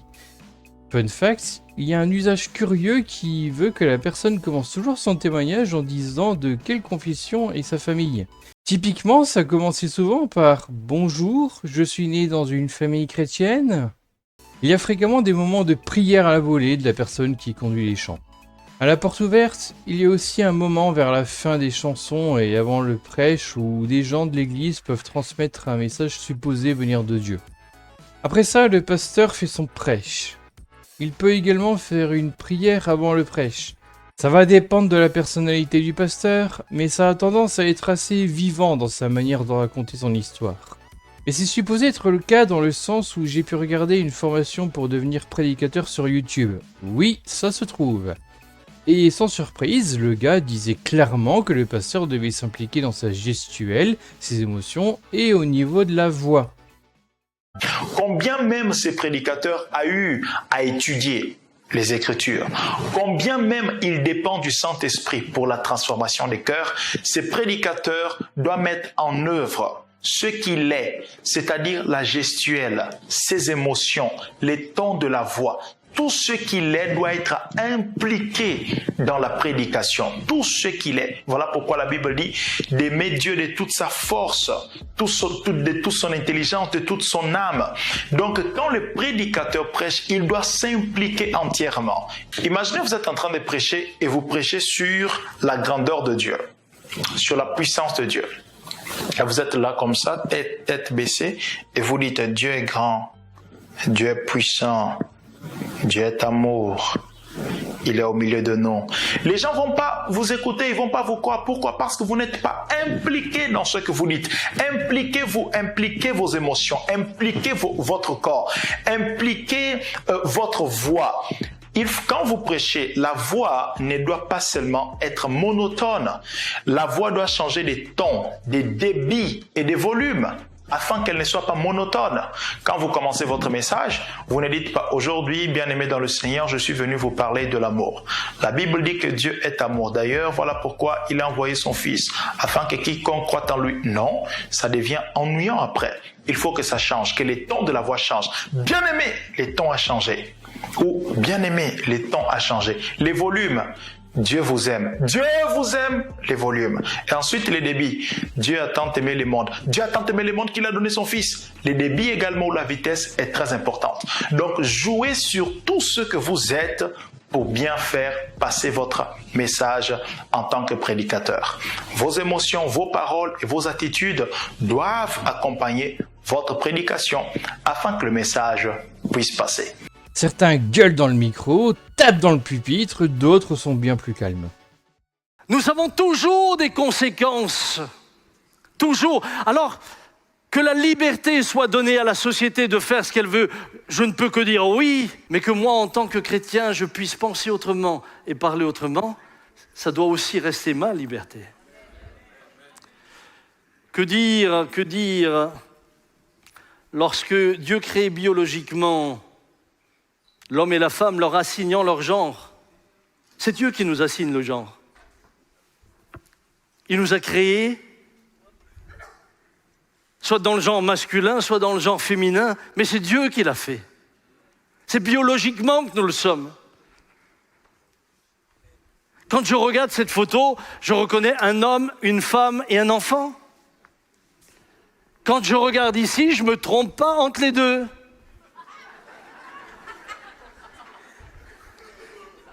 Mais bientôt, on va m'obliger à appeler cet animal autrement. Vous savez ce que je vous dis là, c'est dramatique. C'est extrêmement grave. On passe nous aussi pour des bigots. Elles ont été, permettez-moi de vous le dire, elles ont été un signe prophétique pour leur génération, en agissant et en se préparant à ce qui devait arriver et que la société d'alors ne voyait pas encore. Toi seul règne dans nos vies, que toi seul règne dans nos situations, que toi seul règne dans nos circonstances, que toi seul règne dans nos familles, que toi seul règne dans le cœur de nos enfants.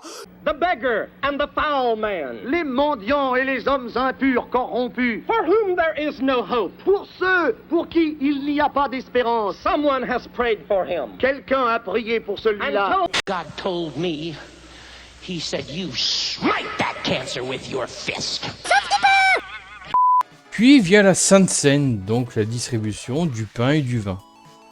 Il y a un moment de prière où les fidèles peuvent prier à voix basse ou à voix haute. Il y a toujours au moins une personne qui va littéralement crier sa prière, mais jamais plusieurs personnes en même temps. C'est aussi à ce moment-là que certains et certaines se mettent à parler en langue, après avoir crié leur prière en français. Les gens qui veulent peuvent aussi se rapprocher du pasteur devant la salle.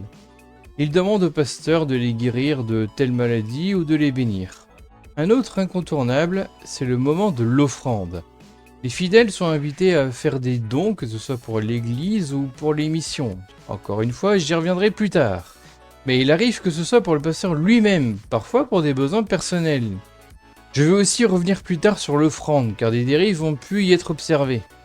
Il peut y avoir à nouveau des chants vers la fin du culte. Enfin, vient le moment des annonces où le pasteur informe des prochains événements liés à l'église, baptême, concert ou encore les prochains sujets de prêche. Aussi, les églises sont ou font partie d'associations. Ça veut dire qu'une fois par an, ils ont l'obligation légale de faire un rapport de compte. Dans quoi a été utilisé l'argent, en gros. Du coup, ça se fait à la fin d'un culte. Je reviendrai plus tard sur les associations d'églises et associations évangéliques diverses. L'après-midi est relativement similaire, en plus simple et plus court, mais je m'en souviens plus trop en réalité. On retrouve là aussi les chants et un prêche. Là où j'allais, c'est l'après-midi qu'étaient faits les baptêmes. Ça ne se passait pas tous les dimanches après-midi, En fait, ça arrivait quand un certain nombre de membres de l'église voulaient se faire baptiser. S'il arrivait de mémoire que les enfants chantent dans la salle des adultes le dimanche matin à certaines occasions, quand il y avait des fêtes, c'est surtout le dimanche après-midi qu'étaient faits les spectacles de Noël dans lesquels les enfants et les ados participaient. Il y avait des chants et des scènes de théâtre. Il existe des boutiques dans les églises. On peut donc y acheter des livres, CD de musique chrétienne et autres produits de ce style au moins après le culte. Les fidèles peuvent prolonger la soirée au bar de l'église ou dans la boutique qui propose des CD et des Bibles. En tant qu'église, ASIF n'a pas le droit de faire de bénéfices. Elle a donc créé des sociétés commerciales parallèles. Mais est-ce bien chrétien pour une église de fonctionner avec une logique économique ? Au passage, sachez aussi qu'il y a différentes boutiques chrétiennes en physique ou sur internet qui vendent des produits divers types livres, dont des Bibles bien sûr, des CD, DVD ou encore du matériel de Sainte Seine, typiquement les plateaux de petits gobelets individuels ainsi que les gobelets en question. Pour donner deux exemples, il y a la librairie chrétienne CLC Ils ne se disent pas évangéliques à proprement parler, mais ils affirment partager la déclaration de foi du CNEF et Viens et Vois. Ce sont eux qui éditent les fameux calendriers Trésors d'enfance ainsi que leurs équivalents pour adultes. Il y a aussi des réunions de prière. Le terme est assez parlant, hein. Les fidèles viennent avec des sujets de prière dans leur église et le groupe prie ensemble pour eux. Là aussi, des membres peuvent prier à voix haute. Il y a un article intéressant à lire d'un pasteur du nom de John Onwuchekwa qui donne des conseils d'organisation de ces réunions, conseils qu'il a accumulés par expérience. Je ne sais pas si tout le monde le fait, mais il conseille de commencer ces réunions par un temps de lecture de la Bible qui sont supposés servir de base pour les prières. Ce conseil est confirmé par le pasteur Joel Spinks dans une vidéo intitulée « Comment diriger une réunion de prière qui plaît à Dieu ». Au passage, ils sont vraiment motivés dans son église parce que leurs réunions de prière se font à 7h du mat. J'adore cet endroit parce qu'il est diabolique. John Onwuchekwa conseille aussi de demander aux membres de donner les sujets à l'avance. Ces réunions seraient plus ennuyeuses quand les prières sont en majorité sur les problèmes de santé, surtout pour des gens qui ne sont pas membres de l'église. Ouais, c'est assez bizarre à lire.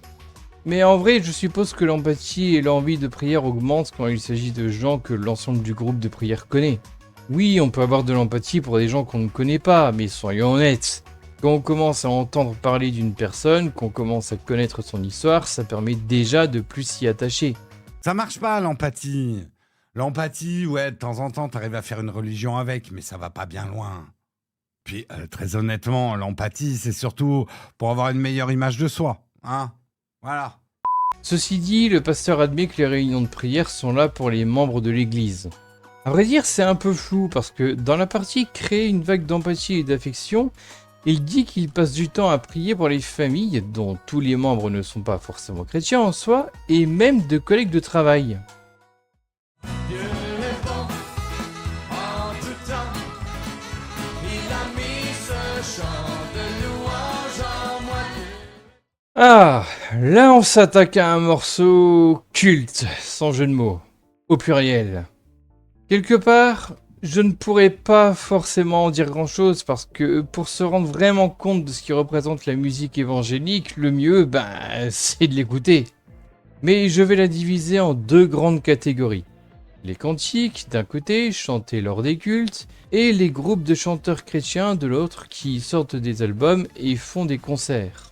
Bon, en vrai, c'est une distinction un peu arbitraire et floue, car on peut trouver des cantiques classiques en album, en CD et cassettes pour celles et ceux qui ont vécu dans les années 90-2000 comme moi, et même les artistes chrétiens peuvent reprendre des cantiques dans l'absolu. En tout cas, ça arrive qu'ils fassent des concerts dans les églises. Je vais commencer d'abord par les cantiques. Là, je vais surtout aborder ce que l'on trouvait typiquement dans les années 90-2000 et avant. Il existe un certain nombre de recueils de chants dans les classiques. Dans la présence du Seigneur, les ailes de la foi ou encore la série des J'aime l'Éternel. En général, et on le remarque très vite, ce sont des chants qui en eux-mêmes sont très courts mais répétitifs à mort. En plus de ça, c'est juste abusé à quel point les chanteurs arrivent à faire traîner ça pendant 10 plombes alors que les paroles se répètent déjà de base.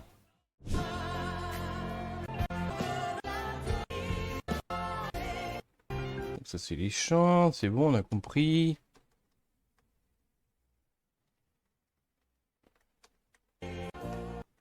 Et regardez la miniature là.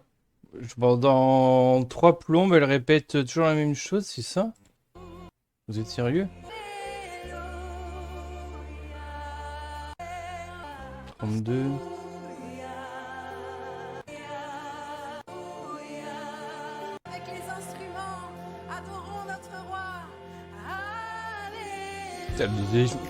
La deuxième chanteuse, on la voit jamais à l'écran, c'est bizarre.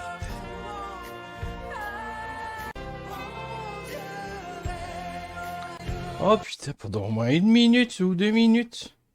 Regardez.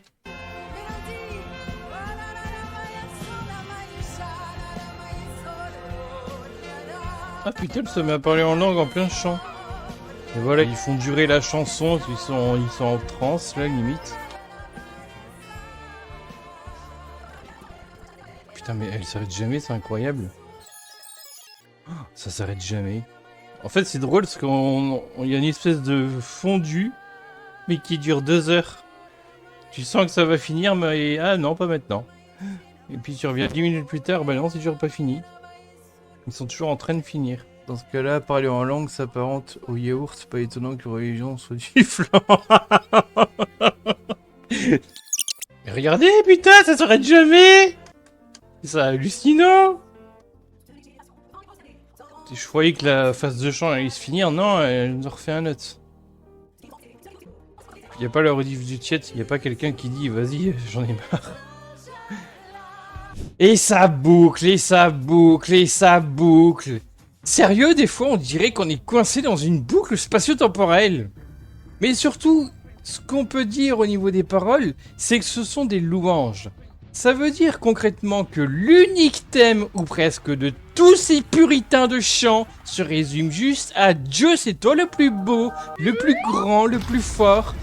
Et je n'oublie pas de me soumettre à toi comme la grosse merde que je suis. Je vous jure que j'exagère à peine. C'est même plus qu'il y a une vibe très positive, mais carrément que ça dégouline de bonheur. Ils en foutent partout, c'est dégueulasse à ce stade. C'est ton sang qui a coulé. Voilà. Qu'est-ce que je vous avais dit? Et si vous avez regardé mon live sur les chansons chrétiennes claquées au sol, ou si vous étiez là pendant les pauses de certains de mes lives de préparation de cette vidéo, vous avez pu vous en rendre compte par vous-même. Allez, je vais pas être sympa, je vous en refais écouter d'autres extraits.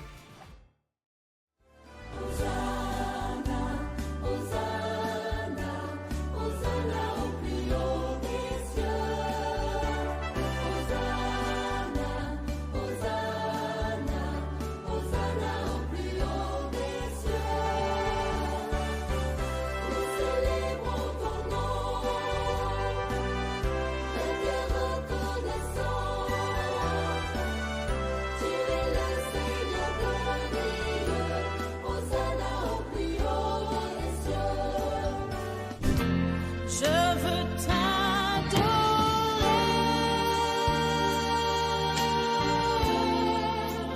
oui t'adorer.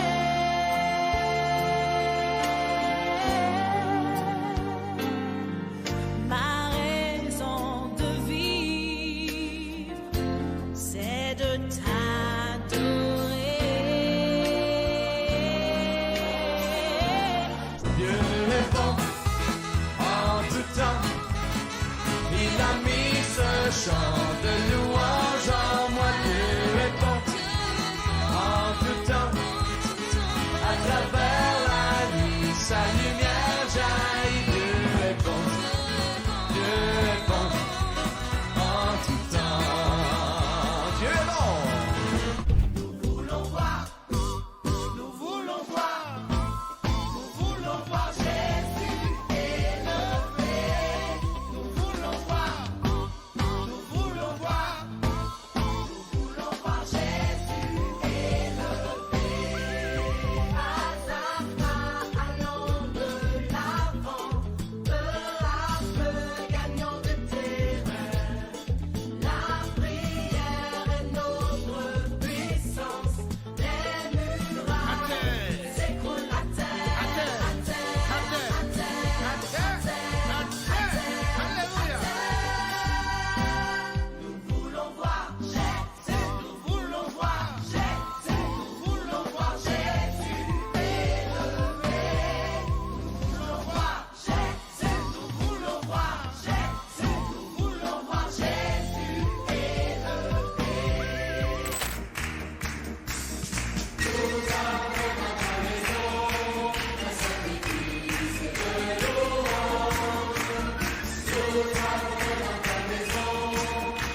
Après, il y a une petite chose à savoir sur ces louanges. Il est possible qu'il y ait des airs que vous reconnaissez mais sans connaître la chanson. Et voilà pourquoi. Une chose est sûre, c'est que cette expérience a été faite plusieurs fois dans l'histoire de l'Église, où des pasteurs ou des conducteurs de louanges ont repris des mélodies d'époque et puis ont mis des paroles chrétiennes dedans pour l'exprimer à Dieu. C'est du vol et du plagiat. Ensuite, il y a les artistes et les groupes chrétiens. Et là, on peut reconnaître une chose. C'est qu'à l'instar de l'aspect technique des églises, les évangéliques ont réussi à se moderniser sur la forme et on voit qu'ils font en sorte de vivre avec leur temps. Vous trouverez des artistes pour potentiellement tout genre de musique, y compris dans le rock et le rap. Après, les résultats sont variables. J'avais déjà montré Philippe de Courroux en live qui est difficile à décrire. Là aussi, ça se savoure en écoutant les chansons, d'où le réacteur live. Ça commence par un pétard, un soir. On fume, on danse, on s'éclate, brouillard. On tremble un peu, on a besoin de prouver qu'on est quelqu'un. On veut pas reculer devant les copains. Un peu d'alcool, un joint pour deux, et on s'envole sur son petit nuage bleu. On veut rêver, s'enfuir un peu. On se fout du prix à payer et des règles du jeu. Au bout du compte, que reste-t-il quand on se rend compte nos plans débiles? Au bout du rêve, au bout de la route, quand on en crève tout seul, que les autres s'en foutent.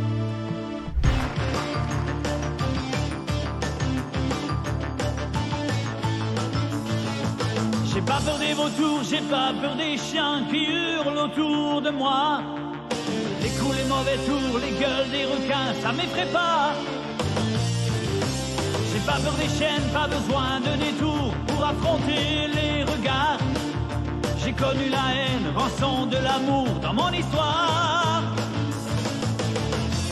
J'ai peur de vivre tes silences, d'oublier le son de ta voix, m'égarer loin de ta présence. J'ai peur de tout, j'ai peur de moi. Sans toi,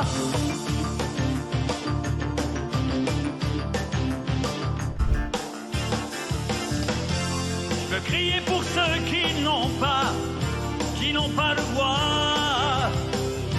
Au fond de leurs yeux, je te vois. Tant qu'il y aura des hommes assez fous pour aimer, tant qu'il y aura des femmes à genoux pour prier, tant qu'il y aura des filles, des cœurs ouverts pour donner, je saurais tuer mes envies, de tout laisser tomber, de tout laisser tomber.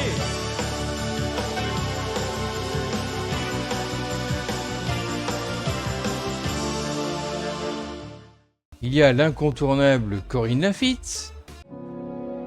Adonai Shammah, tu es ici. Adonai Rophé, tu me guéris. Adonai Tzidkenu, tu es notre justice. Notre Père qui est aux cieux, que ton nom est merveilleux. Loué, loué.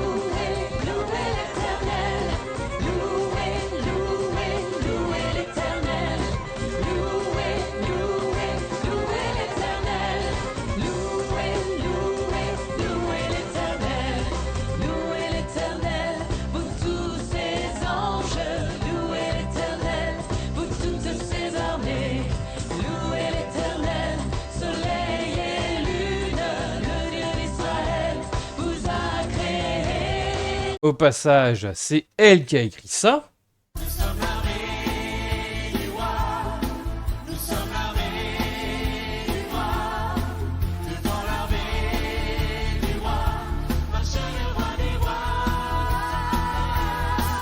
Incontournable, je vous dis.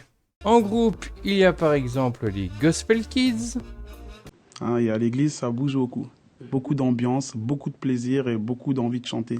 Et très souvent, j'ai envie de vivre ça la semaine. Et ça me manque beaucoup. Alors, le jour où j'ai eu justement la chance de trouver un apprentissage en mécanique poids lourd, mon père qui était fier de dire à tout le monde que son fils était grand mécanicien et qu'à tout le quartier, il disait mon fils pourrait réparer vos voitures. Alors, moi, au garage, j'arrêtais pas de chanter. J'ai transformé le garage je vais pas dire quel garage, mais j'ai transformé en tout cas le garage poids lourd en garage gospel. Et ça n'a pas du tout plu au patron. Alors j'ai été licencié. Et, pas parce que vous chantez faux, rassurez-nous. Non, pas du tout. Travaillez moins, c'est ça. Mais c'est vrai que j'étais pas du tout concentré au travail. Oui. Et je me suis lancé dans l'animation, j'animais, et c'est vrai qu'en même temps que j'animais, bien sûr, je chantais.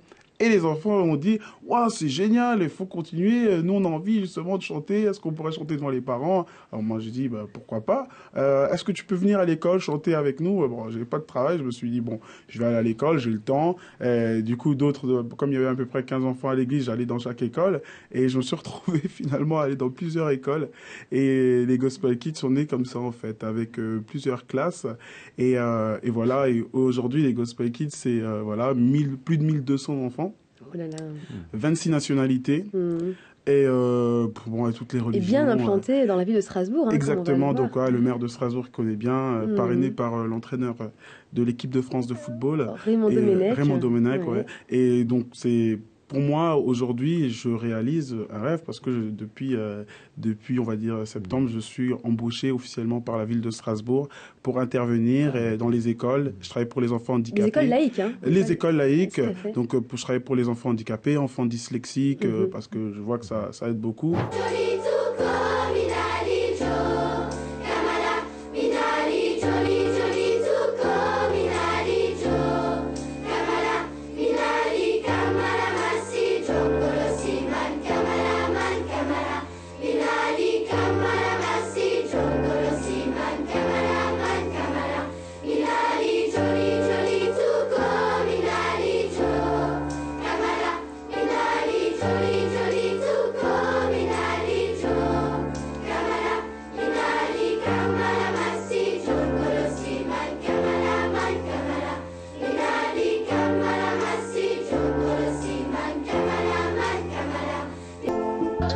Extraordinaire dans le gospel, c'est que qu'on soit de confession musulmane, catholique ou pas, sans confession aucune, eh bien c'est pas grave, on chante du gospel et tous ensemble. Fait intéressant, il dit qu'il est arrivé à avoir une mixité raciale et sociale non seulement des enfants mais aussi de leurs parents membres de l'assaut. Il y a pas mal de rappeurs chrétiens aussi. Voilà par exemple le groupe Jaskai.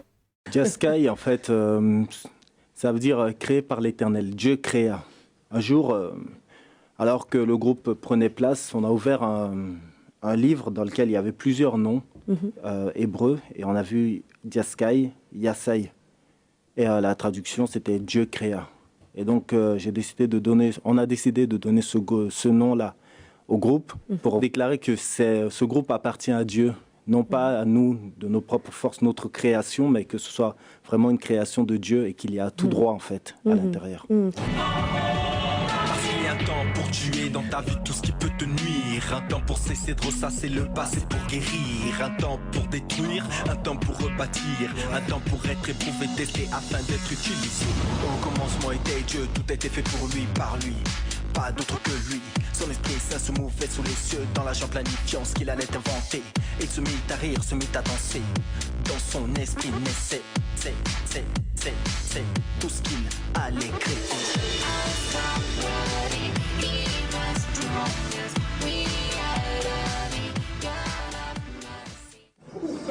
Quel que soit ta foi, si tu considères aujourd'hui tes voix, il est là pour toi, comme il est pour moi. Cherche-le la voix, pour savoir.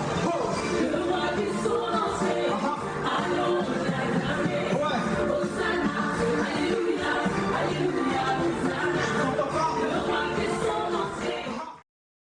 les gens se deviennent dans les années 90. L'album date de 2011. Ah, pardon. Mais bon, il a la particularité de faire des concerts et des actions sociales dans les prisons, écoles et autres.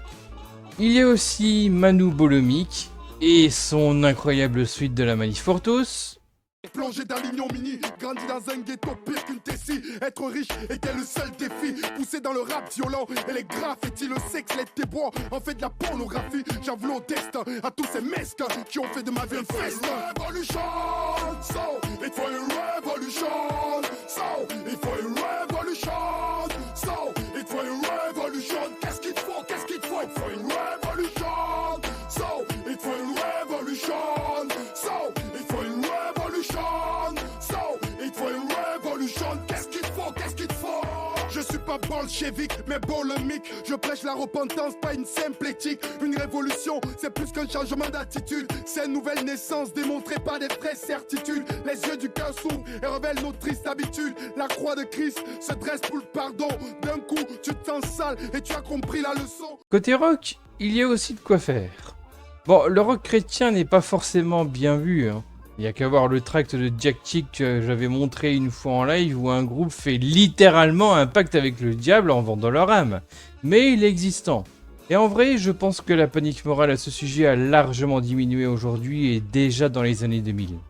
Il y a notamment le groupe JTM, l'inverse de NTM j'imagine. En fait, c'est l'acronyme de Jeunes Talents en Mission qui est un groupe de l'association Jeunesse en Mission.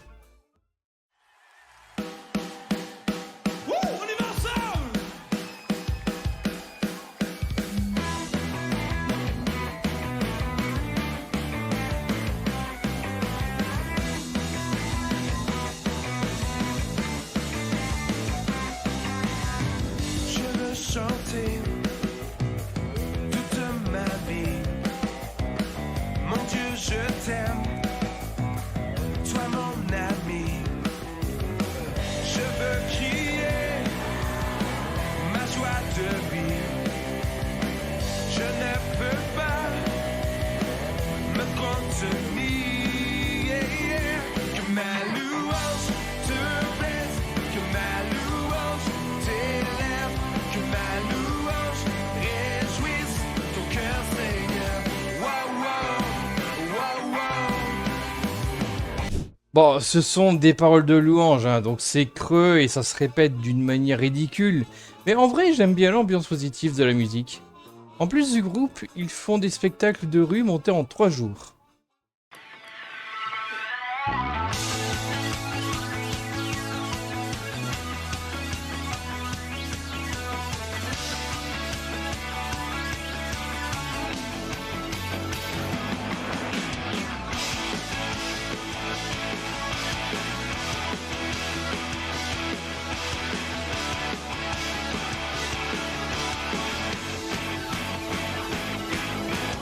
Voilà, donc c'était à Grenoble.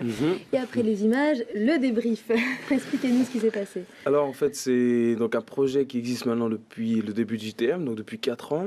Donc c'est pendant l'été, pendant une semaine, donc on a des jeunes qui viennent un petit peu de France, de Suisse et de Belgique en général. Ils viennent pour un défi. Voilà, c'est un gros défi puisqu'il faut monter en fait en 3 jours un spectacle de rue. Donc la ville nous accorde, en l'occurrence la Grenoble nous avait accordé un gros jardin pendant 3 soirs de suite. Et donc le défi c'est d'avoir ces jeunes qui viennent de tout horizon, ils ne se connaissent pas forcément, on monte un spectacle de rue et donc après on part pendant 3 soirs de suite donc présenter ce spectacle. Mais à vrai dire, dans le genre j'ai des chouchous. Et c'est pas une blague. Je vous présente Skylet. Skillet. Bon, en vrai, je ne sais pas s'ils sont spécifiquement évangéliques, mais bon Dieu, il faut que je vous en parle. Et c'est probablement le cas vu qu'en lisant les traductions de paroles, non seulement on voit le concept de la foi qui sauve, dans The Last Night, mais surtout la notion de naître de nouveau, dans Rebirthing justement. C'est un groupe de rock américain formé en 1996 avec divers styles de rock. J'aimais beaucoup l'écouter à la fin des années 2000, début 2010, notamment pour une raison particulière. Déjà, c'était une époque où j'essayais réellement de me rapprocher de Dieu. Mais surtout, il y avait un sacré contraste avec les cantiques et autres chansons que je vous ai fait écouter tout à l'heure ou lors de certains de mes lives et shorts.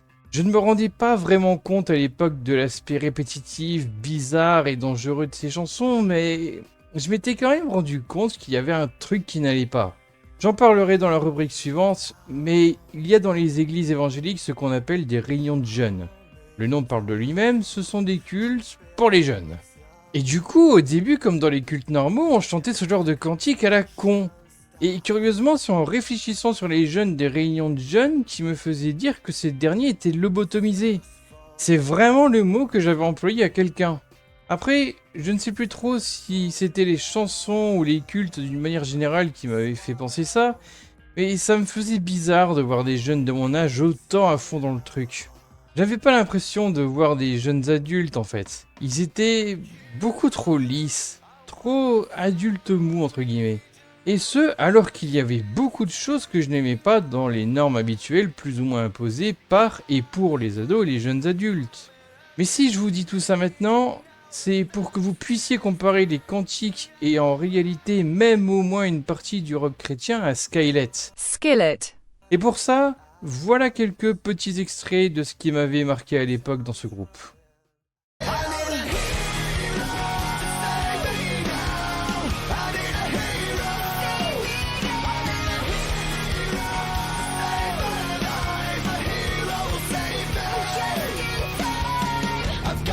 Today, to live another day, speaking my mind today. My voice will be heard today. I've gotta make a stand, but I am just a man. I'm not superhuman. My voice will be heard today.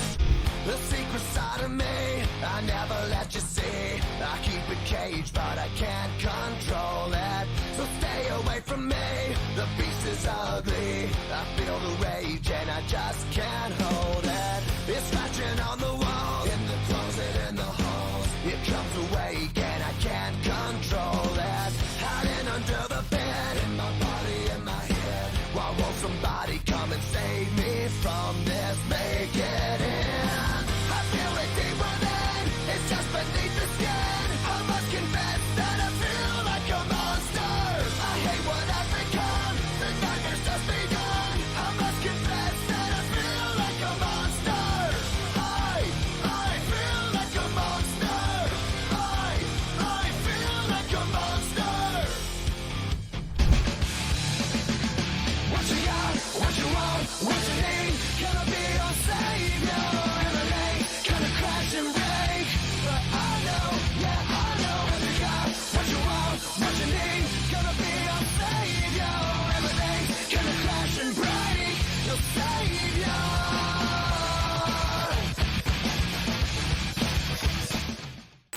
Bon, déjà la musique et les clips envoient du lourd, mais au-delà de ça, il y a un truc vraiment intéressant dans l'écriture. Il se trouve que la plupart des chansons ne parlent pas directement et ouvertement de Dieu. En fait, elles ont souvent un double sens de lecture. Une lecture généraliste et une lecture chrétienne. D'ailleurs, les clips pourraient passer sur n'importe quelle chaîne et qu'on y verrait que du feu, hein. Prenons le cas de The Last Night par exemple, qui est très parlant. Au début, on découvre le personnage d'une fille suicidaire qui se scarifie dire à quelqu'un, son petit ami en fait, que c'est la dernière nuit où ils se verront. Le gars lui dit dans le refrain que cette nuit est la dernière que tu passes seul, car il sera toujours là pour elle. Ah oui, et il y a aussi une crotte de nez envoyée aux parents de la fille qui la blâme de tout, et surtout le fameux « c'est juste une crise, tu vas être bien, tu vas aller mieux », qui est effectivement une belle phrase de merde. Bon, si on prend la chanson dans ce sens-là, par contre, le gars a quand même un petit problème d'ego quand il lui dit « je suis tout ce dont tu as besoin pour vivre ». Dans le sens inverse, à savoir « tu es tout ce dont j'ai besoin pour vivre », c'est mignon je dirais, mais là... Mais bon, de toute façon, ce n'est pas le vrai sens de la chanson, si je puis dire. La personne qui a traduit cette chanson sur lacoccinelle.net, d'ailleurs, merci à ce site d'encore exister aujourd'hui, donc la personne qui l'a traduite, Paul151, nous dit ceci. Selon le groupe, cette chanson parle de Chris ainsi que de Corey Cooper, chanteuse, guitariste, pianiste du groupe, lors de son adolescence, selon les dires de John, chanteur-bassiste, lors de plusieurs concerts. Cette chanson parle d'une adolescente suicidaire qui a trouvé son recours dans la foi en Dieu. Et cette fille est ici, sur scène, avec nous ce soir. Assurément, on peut émettre l'hypothèse que cette chanson parle d'un petit ami qui serait toujours là pour sa petite amie, etc. Mais en prenant en compte cette histoire vraie, ce témoignage de Corée et de son dieu au travers de la chanson, on sent vraiment qu'il y a quelque chose de plus qu'une simple relation d'amourette. Ouais, alors par contre, je trouve ça bizarre d'utiliser ce terme péjoratif au vu du discours du mec, mais bon. Dans le concept, cette chanson a le point de vue de Dieu ou bien Jésus et celui de Corée. Chacun des deux couplets est à diviser en 3. Écoutez la chanson pour vous en rendre compte. Première partie, John au chant, pensée / parole de Dieu.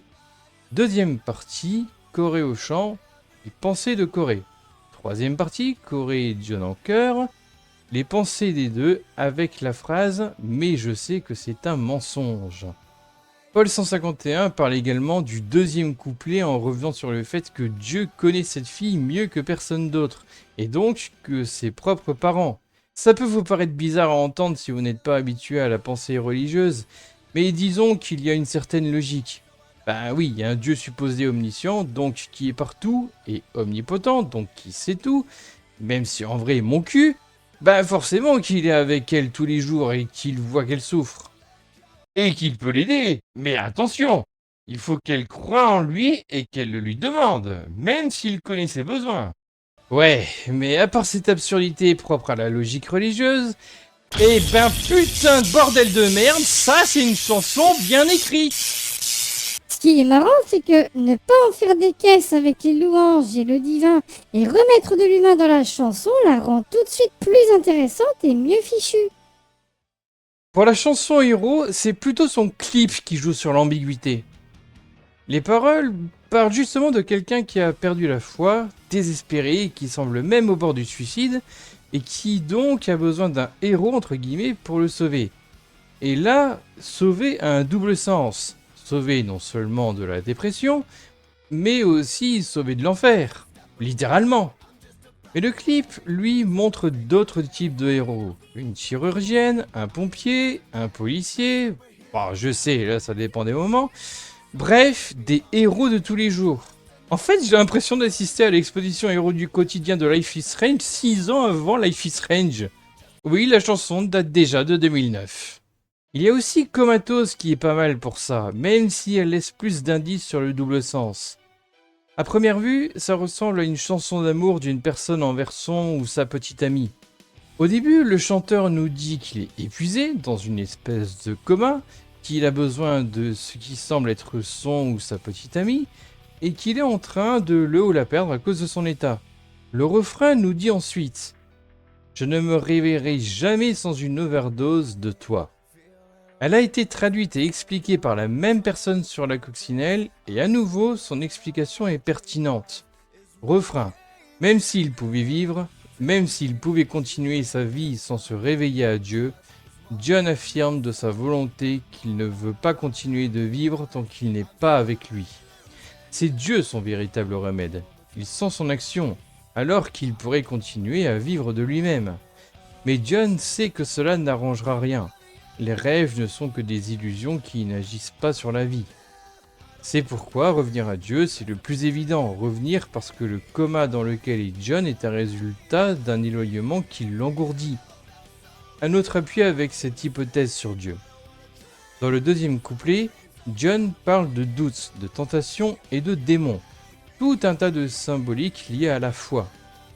Alors qu'il est dans le coma et qu'il veut en sortir, des démons le tentent et essaient de l'éloigner encore plus, là où il est le plus faible. Mais John, malgré son coma, reste son esprit d'adoration, de dévouement, de reconnaissance envers Dieu. Mais bon, du coup, il dit quand même que Jésus est une drogue, hein. Ce qui est drôle, puisqu'il y aurait apparemment un rapprochement à faire entre l'adoration de Dieu, au moins via la prière, et la dépendance aux drogues. En fait, les prières activeraient des zones du cerveau qui activent aussi la prise de certaines drogues. Un article que je mettrai en description parle même d'une possibilité d'un comportement addictif avec les croyances religieuses, et même qu'on pouvait ressentir un état de manque si cette croyance nous était retirée. Il a été écrit par Jacques Besson, un médecin spécialisé en neurologie et psychiatrie générale. Dommage, on ne trouve pas de source dans l'article en question. Du coup, j'ai demandé à GPT-4ovini via DuckDuckGo iChat, oui ça existe, de m'en donner et il m'a proposé ces 2 références que je mettrai en description. Ce sont 2 études trouvables sur PubMed. Bon, moi, comme d'habitude, je n'ai pu lire que l'abstract, et bizarrement, dans les 2 cas, ils donnent leur méthode de travail, mais aucun résumé de leurs conclusions. D'ailleurs, dans le même album, l'une des chansons s'intitule tout simplement Better Than Drugs. Ça ne s'invente pas!